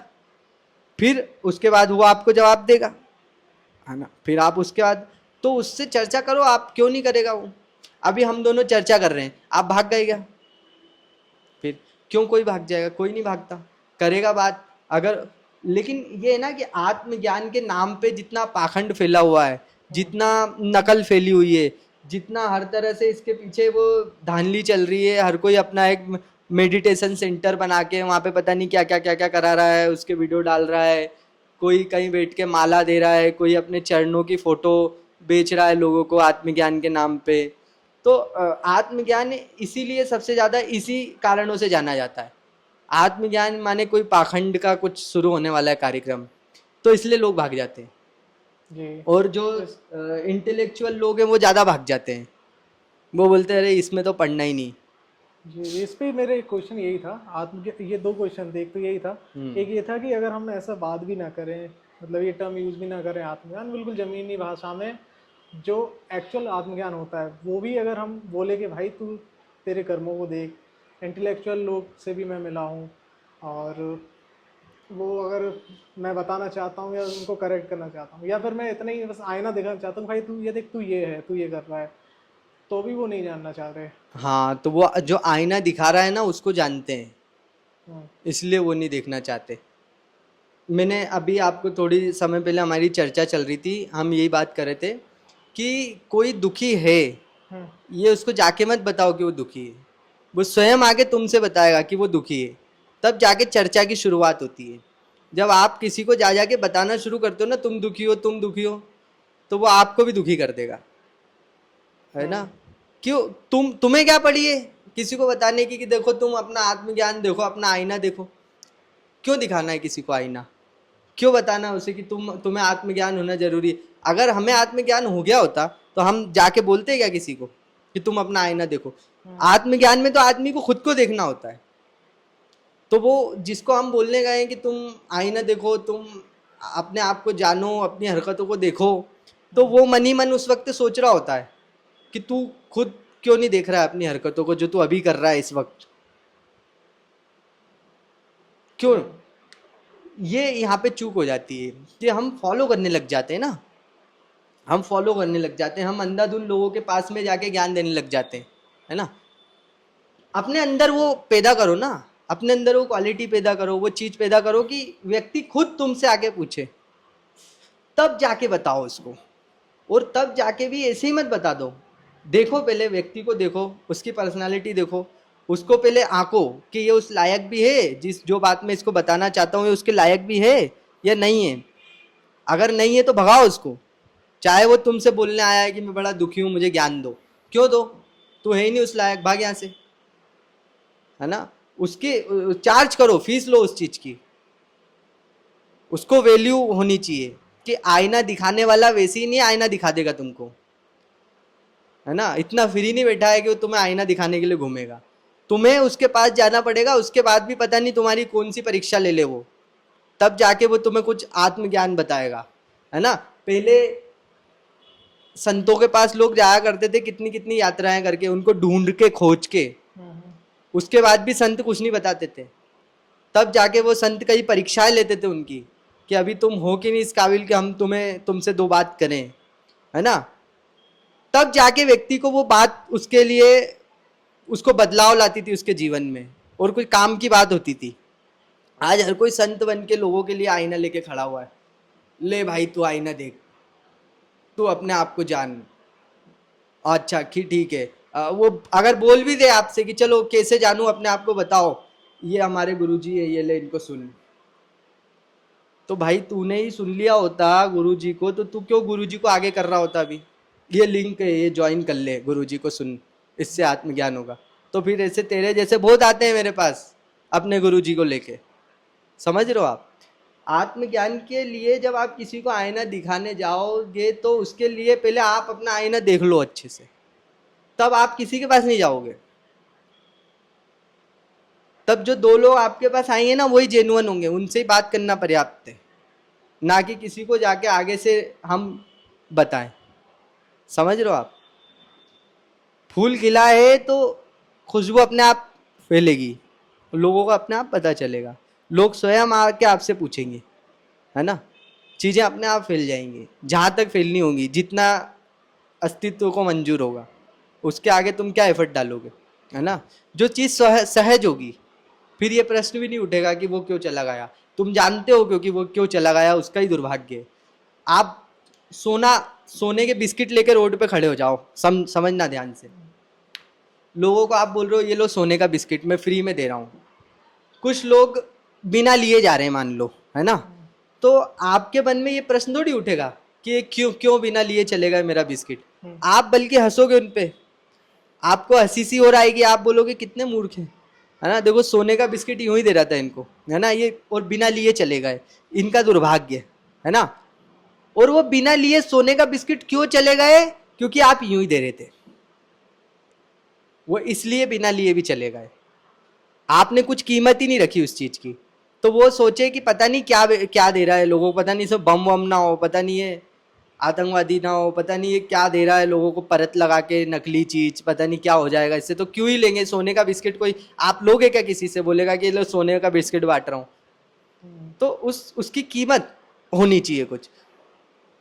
भगवान ने भी क्या बोला, कृष्ण ने क्या क्या बोला गीता में कि इसको उसके सामने मत खोलना जिसको मुझसे प्रेम ना हो, है ना, इसको उसके सामने मत खोलना जिसको मुझसे प्रेम ना हो।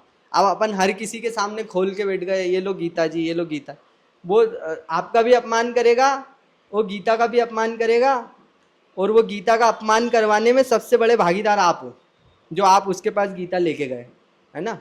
वो चोटी वाले बहुत घूमते गंजे, गीता लेके खड़े रहते हैं रोडों पे, ये गीता का व्यापार कर रहे हैं ये लोग, जो जगह जगह हर किसी के सामने गीता लेके पहुंच जाते हैं ना, ये व्यापारी हैं और कुछ भी नहीं। चाहे वो गीता किसी लिंक के माध्यम से हो, चाहे वो गीता किसी बुक के माध्यम से हो, जो उसका अधिकारी नहीं है उसके सामने तुम लेके खड़े हो गए। कुआं खोदो पहले, प्यासे खुद आएंगे, है ना, और उन तक एक सूचना पहुंचा दो कि यहाँ पे कुआं है, पानी लेके जाने की जरूरत नहीं है किसी के पास, है ना, प्यासा खुद आएगा। इसमें एक ऐसा भी रहता है कि अगर अज्ञान इतना ज़्यादा हो कि उन्हें बिल्कुल भी, जैसे आपने बताया था ना कि पागलों का एक शहर है, या फिर इतने अज्ञान है कि वो दुखी हैं उस, और वो दूसरों को भी दुखी कर रहे हैं, और वो पर्यावरण को भी नुकसान पहुंचा रहे हैं, पशु को भी नुकसान पहुंचा रहे हैं, इवन एक दूसरे में लड़ाई हो रही है या फिर नुकसान पहुंचा रहे हैं, या फिर एक से नौचा कसौटी वाला पूरा एक सिस्टम बन जाता है, समाज बन जाता है। तो हमने इतिहास में देखा है बहुत सारे कि वो है ना, ये आपने बिल्कुल सही बात कही कि जिसको कीमत पता नहीं है उसके पास जाओगे तो आप एक तरह से मूर्ख कहला सकते हो। बिल्कुल और सही बात अपमान है। करवा रहे हो उस और चीज का भी, हाँ, अपमान करवा रहे हो, कीमती लेकिन चीज का भी। एक करुणा जो रहती, मैंने मतलब इतिहास में देखा कि वो है ना, खुद का नुकसान करवा के वो ये सब झेल के भी उनको बस ये लगा कि नहीं यार, ये इतने दुखी हैं और इतने अज्ञान में हैं कि ये खुद से तो कभी नहीं आएंगे, तो मुझे जाना पड़ेगा। जैसे संत कबीर साहब को आप देख लो, या बुद्ध को खुद देख लो, तो वो उनके जो भिक्षु थे वो नगर नगर जाते थे, तब भी विरोध सबसे ज्यादा उधर तब भी होता था, है ना, फिर भी वो जाते थे, फिर भी वो बोलते थे। तो वो तो उसमें तो ये आपने जो बताया उसमें तो विरोधाभास दिख रहा है मुझे। विरोधाभास जो आपको दिख रहा है ना, देखो मेरी बात सुनो, जिस तरह के लोग आज हैं, क्या उस तरह के लोग पहले नहीं थे? सदा से रहे, सदा से रहे, हमेशा से रहे, ठीक है। और जब बुद्ध को ज्ञान हुआ, जब बुद्ध को मोक्ष की प्राप्ति हुई, तो उन्होंने सबसे पहले किसको बताया? जो उनके 4 शिष्य थे पहले, जो उनके साथ में रहे, उनके 4 साथी, उनको उन्होंने सबसे पहले ज्ञान दिया, ठीक है। फिर वो नगर नगर जाते थे। मैंने आपको बताया ना कि कुआं खोदो पहले, पहले बुद्ध को ज्ञान हुआ। जी जी जी, मतलब यही है कि अगर मुझे किसी को बताना है पहले मुझे होना चाहिए। आप मेरे लिए बता रहे हैं, जनरली वो सही, बिल्कुल, पहले कुआं खोदूंगा मैं, नहीं तो फिर उल्टा हो जाएगा कि यार तुम्हें ही कुछ लाभ नहीं मिला, तुम क्यों दूसरे को बिल्कुल बिल्कुल। आप जब है ना उल्टा कर दिया मैंने कि अगर गीता किसी को या फिर कोई भी अच्छी चीज पहुंचा रहा हूँ, सुंदर है ना, जैसे जिद्दू कृष्ण मूर्ति जी की है, तो मैं अगर बोलूँ कि यार आप सुनो, तो वो पहले मेरे को देखेगा, कहेगा कि यार 4 कमियां तेरे में ही है, तू मुझे बता रहा है, तुझे ही कुछ नहीं मिला है। सुंदर। तो उससे क्या होगा कि वो अगर आगे जिद्दू कृष्ण मूर्ति को पढ़ेगा, तो वो मेरे को याद करेगा, वो बोलेगा कि यार ये बंदा तो पढ़ा है इसने, तो उल्टा हो गया ये। बहुत सुंदर, तो ये आपने बताया पॉइंट। तो जब कृष्ण मूर्ति तक एक ही है, बस अलग अलग कॉन्टेक्स्ट में है। कृष्ण मूर्ति तक लोगों को कैसे पहुंचाओ? देखो, गुरु को पहुंचाने का तरीका होता है, मैं बताता हूँ कैसे पहुंचाया जाता है।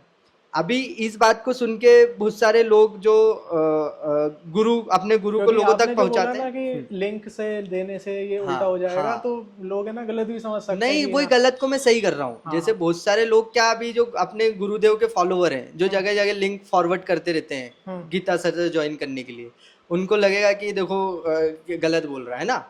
मैं इसको सही कर देता हूँ। गुरु को पहुंचाने का विरोध नहीं कर रहा हूं मैं लोगों तक, अपने गुरु को लोगों तक पहुंचाने का विरोध नहीं कर रहा हूं, मैं उस तरीके का विरोध कर रहा हूं जिस तरीके को अपनाया जा रहा है। समझो, गुरु को पहुंचाने के 2 तरीके हैं। एक तो खुद जाओ, है ना, और जाके लोगों के सामने अपने गुरुजी को रख दो कि ये गुरुजी को फॉलो कर लो, ये गुरुजी को सुन लो, ये ऐसा है।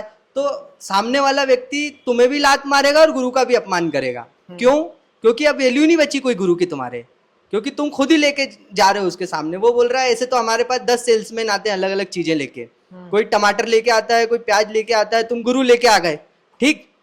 दूसरा तरीका गुरु को पहुंचाने का लोगों तक, अपने आप को इतना ऊंचा उठाओ कि लोग तुमसे आके पूछें कि तुम्हारे गुरु कौन है, हम्म, तो तुम आगे रखो कि ये है हमारे गुरु, जी, है ना। लेकिन ये जो दूसरा तरीका है, इसमें लगेगी मेहनत जिसमें लगेगी मेहनत। और इसमें स्वयं को तोड़ना पड़ेगा, बदलना पड़ेगा। तो क्या करेंगे हम, लिंक पहुंचाएंगे लोगों तक। अगर तुमने ये लिंक ज्वाइन नहीं किया तो हम तुम्हें अनफ्रेंड कर देंगे, फिर तुम मित्रता के काबिल नहीं हो, तुमने गीता का अपमान कर दिया, तुमने इस लिंक को ज्वाइन नहीं किया, तुम हमारे गुरुजी का अपमान कर रहे हो, तो तुम अब हमारी मित्रता के योग्य नहीं हो। इस तरह की हरकत लोग कर रहे हैं क्योंकि नीच है। और उठने में क्या होगा, मेहनत लगेगी अपने आप को बदलने में। करना वही है सुबह से रात तक जो कर रहे थे, बस गुरु जी को भी लेके जाएंगे अब, तो क्या होगा, गुरु का अपमान होगा ना फिर। जी, बिल्कुल सही है। जी इसमें आगे बढ़ते हैं। इस वीगनिज्म से एक और बड़ा मुद्दा कह सकते हैं कि बहुत ही बड़ा मुद्दा है, और वीगन एक्टिविस्ट बहुत कम इस पे बात करते हैं, क्लाइमेट चेंज। क्योंकि देखा गया है रिसर्च में कि, और बहुत सारे न्यूज़ आर्टिकल भी हैं कि जो अपनी खेती हो रही है ना, उसमें से 60 से 70% सिर्फ जानवरों की हो रही है, एनिमल फार्मिंग की, और उससे जो कैलोरी मिल रही है वो मिलती है 18% मात्र। यानी बाकी की जो 30% ज़मीन है उससे 80% कैलोरी मिल रही है, यानी कि 80% लोगों का भरण पोषण चल रहा है। तो एक तरह से बहुत ही इनएफेक्टिव प्रैक्टिस है, और इससे डिफॉरेस्टेशन भी होता है। ऐसा कहा गया है कि second biggest reason of deforestation, और डिफॉरेस्टेशन होता है तो जो हम कार्बन एमिट करते हैं उसको ऑब्जर्व नहीं कर पाते पेड़, तो उससे जो अपने एनवायरनमेंट में कार्बन ले है वो देखे, बढ़ जाता है। क्लाइमेट चेंज जो है वीगनिज्म से जुड़ा हुआ है ना जी, कि और वीगनिज्म से तो जुड़ा ही हुआ है। और जो बड़ा मुद्दा है क्लाइमेट चेंज, उसमें सेकंड नंबर का जो कारण है वो माना जाता है कि मांसाहार है। लेकिन जो सेकंड नंबर का कारण है वो फर्स्ट नंबर के बहुत ज़्यादा है। फर्स्ट नंबर का पहला कारण ऐसा बोलते हैं कि पॉपुलेशन एक कारण होता है, कि हमने पिछले 100-150 सालों में इतनी ज़्यादा पॉपुलेशन कर ली, क्योंकि हमारे पास मेडिकल फैसिलिटीज़ थी, बच्चों की डेथ रेट भी कम हो रही हैं। तो ये पहला कारण माना जाता है। दूसरा कारण, ये तो पहला कारण है, लेकिन उससे जो बड़ा कारण ये माना जाता है कि चलो पॉपुलेशन तो है, लेकिन पॉपुलेशन की जो टॉप 1% है वो लगभग 50%। 1 करोड़ कारण है क्लाइमेट चेंज के। अब आप समझो बात को, बाहर जब आप खोजने जाओगे ना कि क्लाइमेट चेंज का कारण क्या है, 1 करोड़ से ज़्यादा कारण मिलेंगे। समझो बात को, अनंत कारण मिलेंगे क्लाइमेट चेंज के। ठीक, क्लाइमेट चेंज क्या पहली बार हो रहा है, मुझे बताओ। पहली बार हो रहा है इस पृथ्वी पे क्लाइमेट चेंज? नहीं, पृथ्वी में कई बार हो चुका है ना। ये चीजें कई बार हो चुकी है, डिस्ट्रॉय हो चुकी पृथ्वी, फिर से बन चुकी पृथ्वी। उस समय तो इंसान था भी नहीं, है ना, तब भी हुआ ये सब, अभी भी हो रहा है। ठीक है, अभी इसमें इंसानों का योगदान है बहुत ज्यादा, है ना। पहले जो जीव थे उनका योगदान था बहुत ज्यादा, ठीक है, डायनासोर थे। ऐसा, हाँ, ऐसा माना जाता है कि जो पहले मास एक्सटेंशन हुआ है, क्लाइमेट चेंज हुआ है, वो प्राकृतिक हुआ है, उसमें किसी का कारण नहीं था। लेकिन इसमें ह्यूमन कंजम्पशन, कार्बन एमिशन और डिफॉरेस्टेशन जो भी कर रहे हैं वो सब ह्यूमन एक्टिविटीज हैं। तो ये वाला क्लाइमेट चेंज बोलते हैं कि ह्यूमन एक्टिविटीज का ही कारण है, यानी हम ही कारण। हम क्या है, प्रकृति से अलग है? नहीं है। तो प्रकृति कारण नहीं है? हो सकता है। नहीं हो सकता है, नहीं, बिल्कुल ऐसे ही बताओ। देखो, मैं, ये सारे इंसान ये प्रकृति का हिस्सा है या नहीं है, बताओ मुझे। है। ठीक, प्रकृति ने इनको बनाया जी। और अब ये जो कर रहे हैं वो प्रकृति कर रही है कि नहीं कर रही है, बताओ मुझे। कर रही है। हाँ, तो प्रकृति आज भी कारण है। जैसे पहले प्रकृति कारण थे ना, वैसे ही आज भी प्रकृति ही कारण है, समझो। हाँ। लेकिन इसमें एक ये रहता है, प्रकृति को कोई नुकसान नहीं होगा। अगर क्लाइमेट चेंज हो गया, पृथ्वी तबाह हो गई, तो ही प्रकृति को कोई फर्क नहीं पड़ती। प्रकृति को तो कोई नुकसान कभी लेकिन हुआ नहीं ना। इंसान जो गरीब है, जो आम आदमी है, क्या नुकसान है उनका, मर जाएंगे वो। मरने से पहले सफरिंग, दुख, ये सब है। ये अच्छा, मेरे को एक बात बताओ, क्योंकि दर्शन का जो केंद्र है वो दुख का ही है, कि हाँ, दुख से मुक्ति चाहिए। दुख से मुक्ति चाहिए, लेकिन उसमें शारीरिक दुख की बात नहीं चल रही है। शारीरिक दुख तो और साधक लेता है अपने ऊपर, है ना। जब सारी सुख सुविधाएं छोड़ के चला जाता है, जंगल में चला जाता है, तो शारीरिक दुख तो और उसके ऊपर आते हैं, समझ रहे हो। वहाँ अंदर की बात चल रही है, वहाँ अपने आप को समझने की बात चल रही है। अभी अगर हम क्लाइमेट पे फोकस करने लगे, है ना, मान लो कि क्लाइमेट क्लाइमेट क्लाइमेट क्लाइमेट, है ना, सबसे बड़ा मुद्दा क्या है, क्लाइमेट। तो अभी यहाँ स्वयं को जानने से बड़ा मुद्दा भी क्या बन गया, क्लाइमेट। समझ रहे हो, ये गलती हो रही है। और स्वयं को ना जानने का कारण है क्लाइमेट, समझ रहे हो आप। लेकिन खुद को देखने से बड़ा मुद्दा हमने क्या बना दिया, क्लाइमेट। अभी चाल समझो, ये हमारी बेईमानी की चाल है कि क्योंकि खुद को ना देखना पड़े तो हम क्या करेंगे, क्लाइमेट का झंडा लेके घूमेंगे। समझो बात को, क्योंकि अपने पे काम ना करना पड़े, क्योंकि मुझे जानने समझने का कोई ना बोले, मुझे कोई बोल दे कि हाँ तुम तो अच्छा काम कर रहे हो, बिना खुद को जाने मुझे अच्छा घोषित कर दे कोई, मैं अपने आप को रात को आईना देख सकूं, है ना, तो मैं एक झूठा प्रोपोगेंडा लेके चलूंगा कि मैं तो क्लाइमेट एक्टिविस्ट हूँ, मैं तो क्लाइमेट बचा रहा हूँ। ठीक, मैं तो क्लाइमेट की बात करता हूँ। मुझे एक बात बताओ, बाहर जो भी घटनाएं घट रही हैं, क्या उनको रोका जा सकता है, क्या उनको बदला जा सकता है, वो आज नहीं। ये वैसे ही है जैसे आप अपनी मृत्यु पर विजय पाना चाहते हैं, शारीरिक मृत्यु पर। शारीरिक मृत्यु पर विजय पा सकते हो क्या, आज नहीं तो कल मरोगे, कल नहीं तो अरे 50 साल आगे खींच दोगे अपनी उम्र को, और कितना खींच दोगे, 100 साल खींच दोगे, उसके बाद कितना खींच दोगे, उसके बाद तो खत्म होगी एक दिन। तो पृथ्वी की उम्र है क्लाइमेट, जैसे सब मरेंगे, आप मरोगे, मैं मरूंगा, एक पशु मरेगा, सब मरेंगे, वैसे ही क्लाइमेट, ये दुनिया भी मरेगी, ये पूरी पृथ्वी खत्म होगी, होगी कि नहीं होगी, सबकी एक उम्र है, सूरज चांद सबकी एक उम्र है, ठीक है। उसके बाद या उम्र नहीं भी बोले तो ये अपने आप को वो करते रहते हैं, रिन्यू करते रहते हैं, ठीक, ये उसका पार्ट है, ठीक है। तो जंगल कट रहे हैं, क्लाइमेट ये हो रहा है वो हो रहा है, इसके कारण मैं परेशान हूँ या बेचैन हूँ, तो ये एक बहुत बड़ा झूठा कारण है, और ये अपनी असली बेचैनी से नजर हटाने वाला कारण है, बहाना है, बहाना। क्योंकि क्योंकि मैं खुद को नहीं जानता, क्योंकि मैं अपने आप को, मैं अपनी जांच पड़ताल नहीं करता, मैं अपने विचारों पे ध्यान नहीं लगाता, ये मेरे दुख का कारण है, ये मेरी बेचैनी का कारण है। ये मानना बहुत ईगो के लिए बहुत ऐसी बात है कि यार इस कौन ही जानेगा मुझे ये सब करने पे। अरे जो व्यक्ति खुद पे काम करता है, अपने अपने ईगो को देखता है, अपनी अपनी अपने थॉट्स को देखता है, अपनी छोटी छोटी इच्छाओं को देखने लग जाता है, क्या उसको प्रसिद्धि मिलती है क्या जगत में? क्या वो ये सब चीज़ें इंस्टाग्राम पे डाल सकता है कि आज मैंने अपने इतने थॉट्स देखे और आज मैंने अपनी इतनी इच्छाओं को कम किया? क्या ये वो डाल सकता है? क्या लोग उसको बढ़ावा देंगे इस काम के लिए? नहीं। क्या उसको वेरिफिकेशन देंगे लोग कि तुम बहुत बढ़िया काम कर रहे हो? नहीं, है ना। लेकिन वास्तविक बढ़िया काम यही है। तो ये नहीं करना चाहता इंसान, तो वो क्या बोलेगा, अच्छा आप क्लाइमेट का बोर्ड लेके निकल जाओ बाहर रोड पे, उसके फोटो डाल सकते हो कि नहीं इंस्टाग्राम पे? डाल सकते हैं। उसका प्रचार प्रसार कर सकते हो कि नहीं अपने स्टेटस पे? उसके लिए आपको जाना जाएगा कि नहीं जाना जाएगा? जाना जाएगा। तो इसलिए इंसान को वो करने में मजा आता है। मुझे एक बात बताओ, इंसान का ना जानना ही क्लाइमेट को बढ़ावा दे रहा है, इंसान का आत्मज्ञान ही क्लाइमेट है जो बन के बाहर दिखता है। तो वो अपने आत्मज्ञान को मिटाने की जगह क्लाइमेट बचाने क्यों निकलता है? मुझे बताओ क्या कारण है इसका। और वो अपने स्वयं पे चर्चा करने की जगह क्लाइमेट की चर्चा ज्यादा क्यों कर रहा है? इसका क्या कारण है? वही है कि खुद को बचाना चाह रहा है, हाँ, अहंकार को हाँ, बचाना चाह असली काम से बचना है, रहा है, असली काम से बचना है। वो काम करना है जो दिखाया जा सके, जिसमें सम्मान मिले, जिसमें, है ना, मुझे लोग जाने, जिसमें लोग चार शाबाशी दे दें, वाहवाही कर दें, वो काम करना है मुझे। इसीलिए लोग पशु बचाने के लिए ज़्यादा उत्सुक रहते हैं। पशु बचाएंगे, इमोशनल वीडियोस डालेंगे अपने चैनल पे, वो देखो ये गाय का नाम ये है, इस गाय का नाम ये कुछ रख देंगे, ऐसे इमोशनल से क्यूट क्यूट नाम रख देंगे और लोगों को इमोशनल करेंगे, और बोलेंगे अच्छा काम के अलावा और करने को है ही क्या। वो बोलेंगे हम अच्छा काम करते हैं, तुम भी अच्छा काम करो। अच्छा काम एक ही होता है सिर्फ।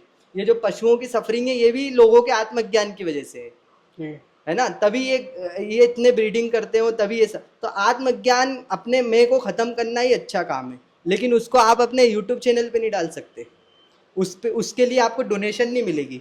अरे वाह, तुमने अपना अहंकार मिटा दिया, अब हम तुम्हें लाओ अपना फ़ोन पे स्कैनर दो, हम तुम्हें फ़ोन पे करते हैं। वो नहीं करेंगे लोग।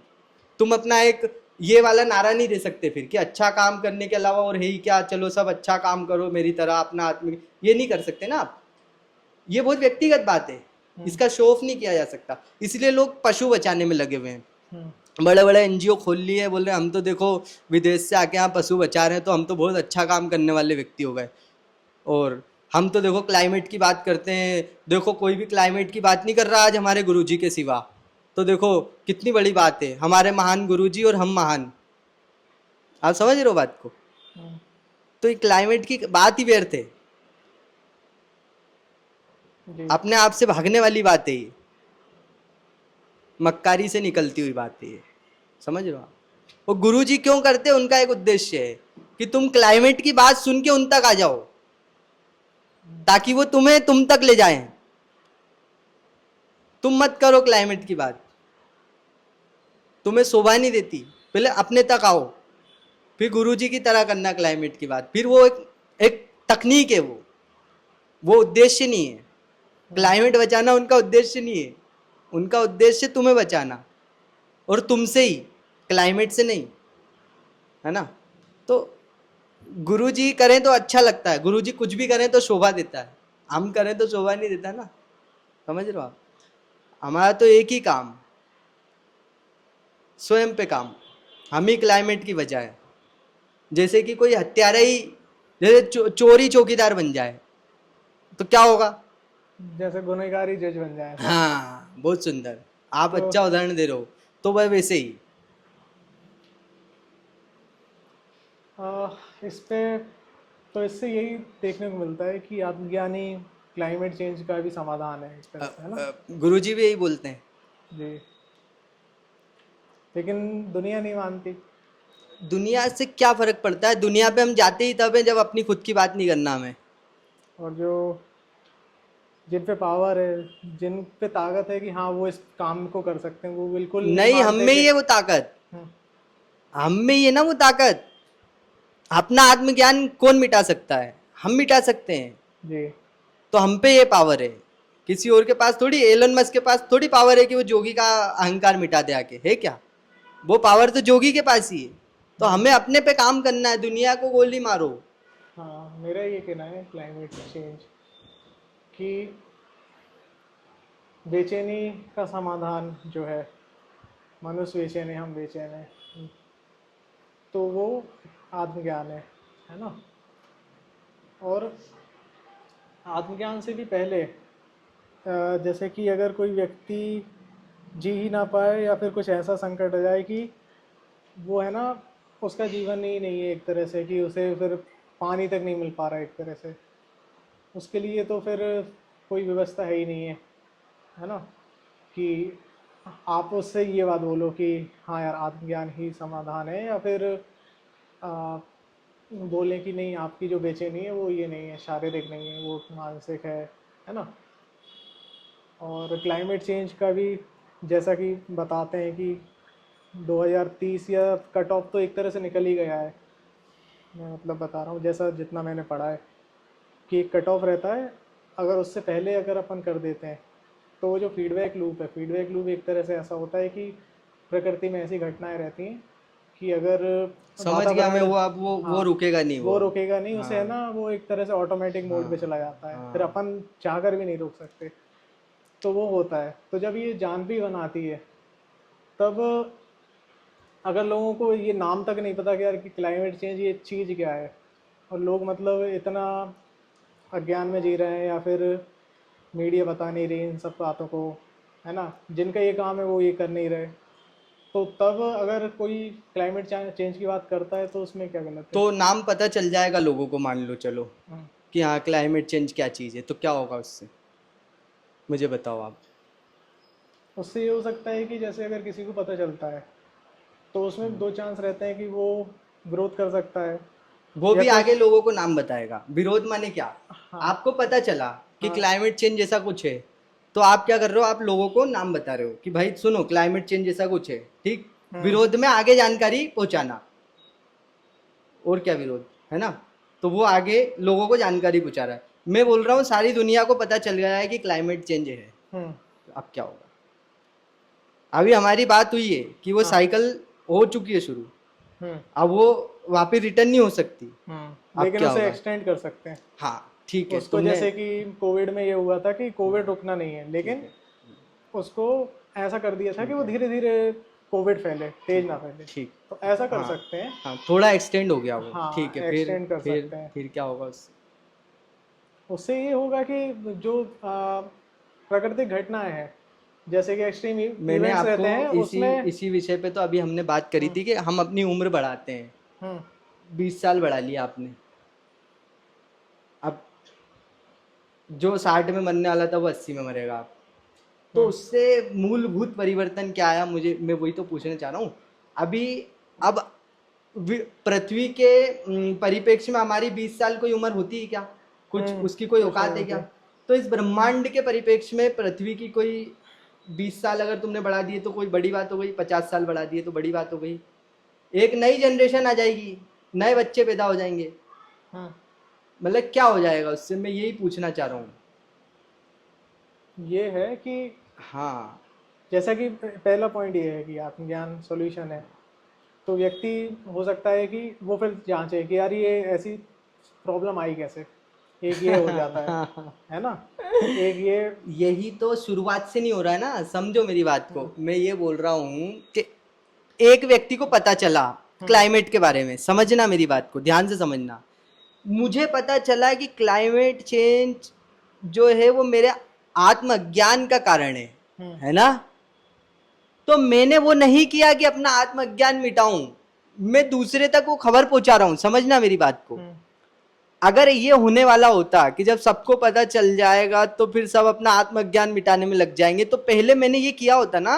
या फिर साथ में कर सकते हैं ना। कहने यानी का आत्मज्ञान, बिल्कुल बात सही कह रहे हैं कि हाँ अगर आप यही कर रहे हो, विषयों को ही पकड़ रहे हो कि वीगनिज्म या क्लाइमेट हाँ चेंज या फिर हाँ कोई भी विषय है हाँ, कि और हाँ वो ये साथ अच्छा में काम करने है की जरूरत उस। नहीं है, वो सहज होगा। हाँ। आत्मज्ञान मिटाना माने कोई प्रक्रिया नहीं है कि मैं 4 घंटे आत्मज्ञान मिटाता हूँ, बाकी 4 घंटे में क्लाइमेट बचाता हूँ।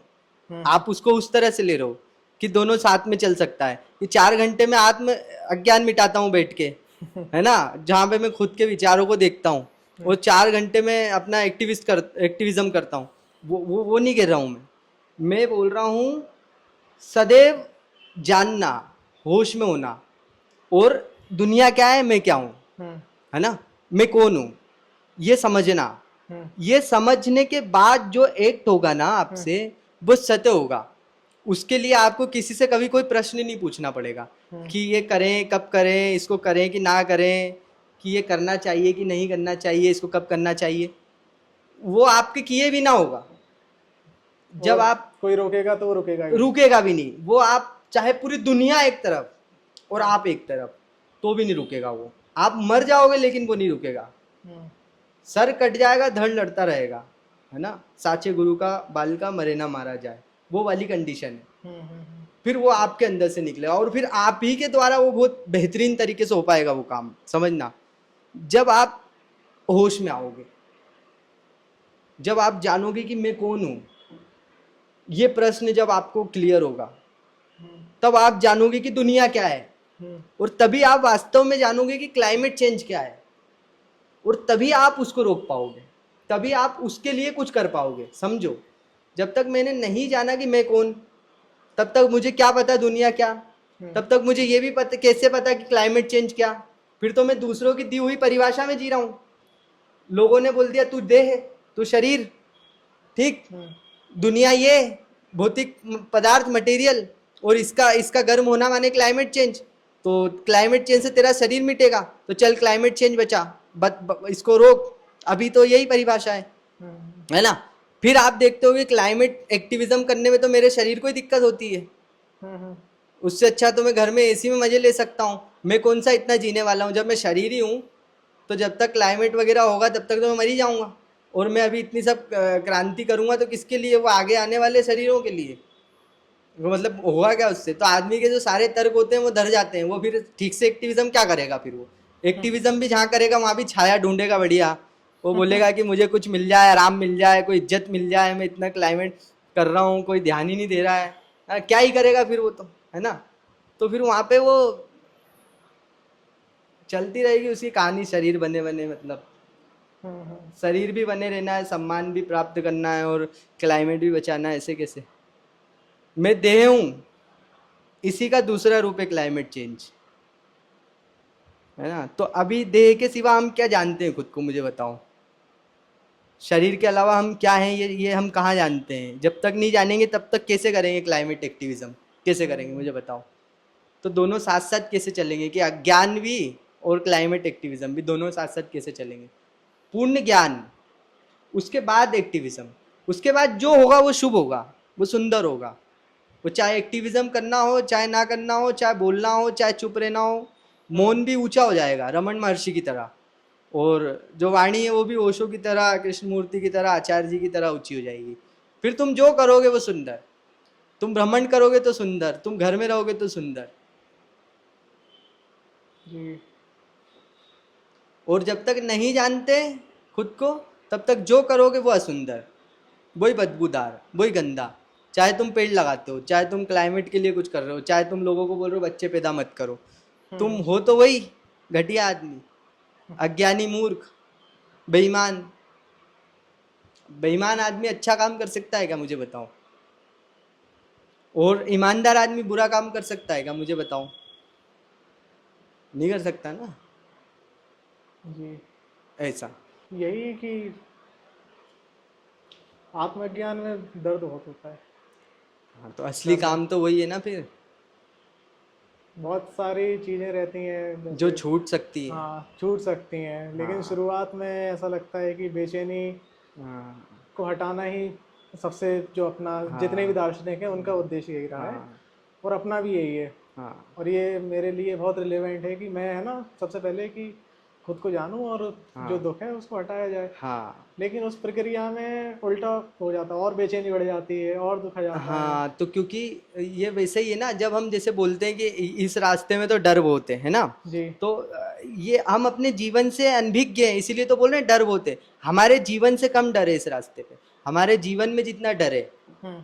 उसके मुकाबले तो कम ही। हमारा हर एक एक्ट तो डर की वजह से हो रहा है। हम जॉब करते हैं डर की वजह से, हम घर से निकलते डर की वजह से, घर में आते हैं डर की वजह से, खाते हैं डर की वजह से, है ना। हर चीज हम डर की वजह से कर रहे हैं। हम्म। और हम बोल रहे हैं आत्मज्ञान के रास्ते में तो डर बहुत है। डर ही तो तुम्हारा जीवन है। हम्म। उस डर को मिटाने के लिए थोड़ा डर और झेल लो, तो कभी डर से मुक्त हो पाओगे। नहीं तो ये जीवन का डर में बीत जाना, इससे बड़ा कोई डर होता है, मुझे बताओ। जीवन में जीवन ही छूटता जा रहा है। हम बोलते हैं जीवन में और चार चीजों को पकड़ने के चक्कर में, जिनको हम, जिनके छूटने का हमें डर है कि आत्मज्ञान के रास्ते में ये चीजें छूट सकती हैं, तो उनको पकड़ने के चक्कर में जीवन ही छूटा जा रहा है। उसका डर नहीं है हमें। जीवन में जीवन का छूट जाने का हमको कोई डर नहीं है, जीवन में चीजों के छूट जाने का डर है हमको। इसी को तो मूर्खता बोलते हैं।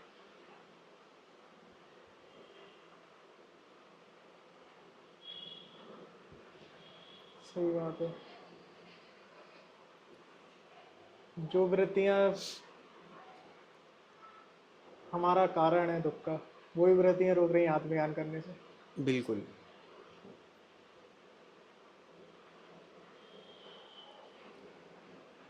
सही है ना।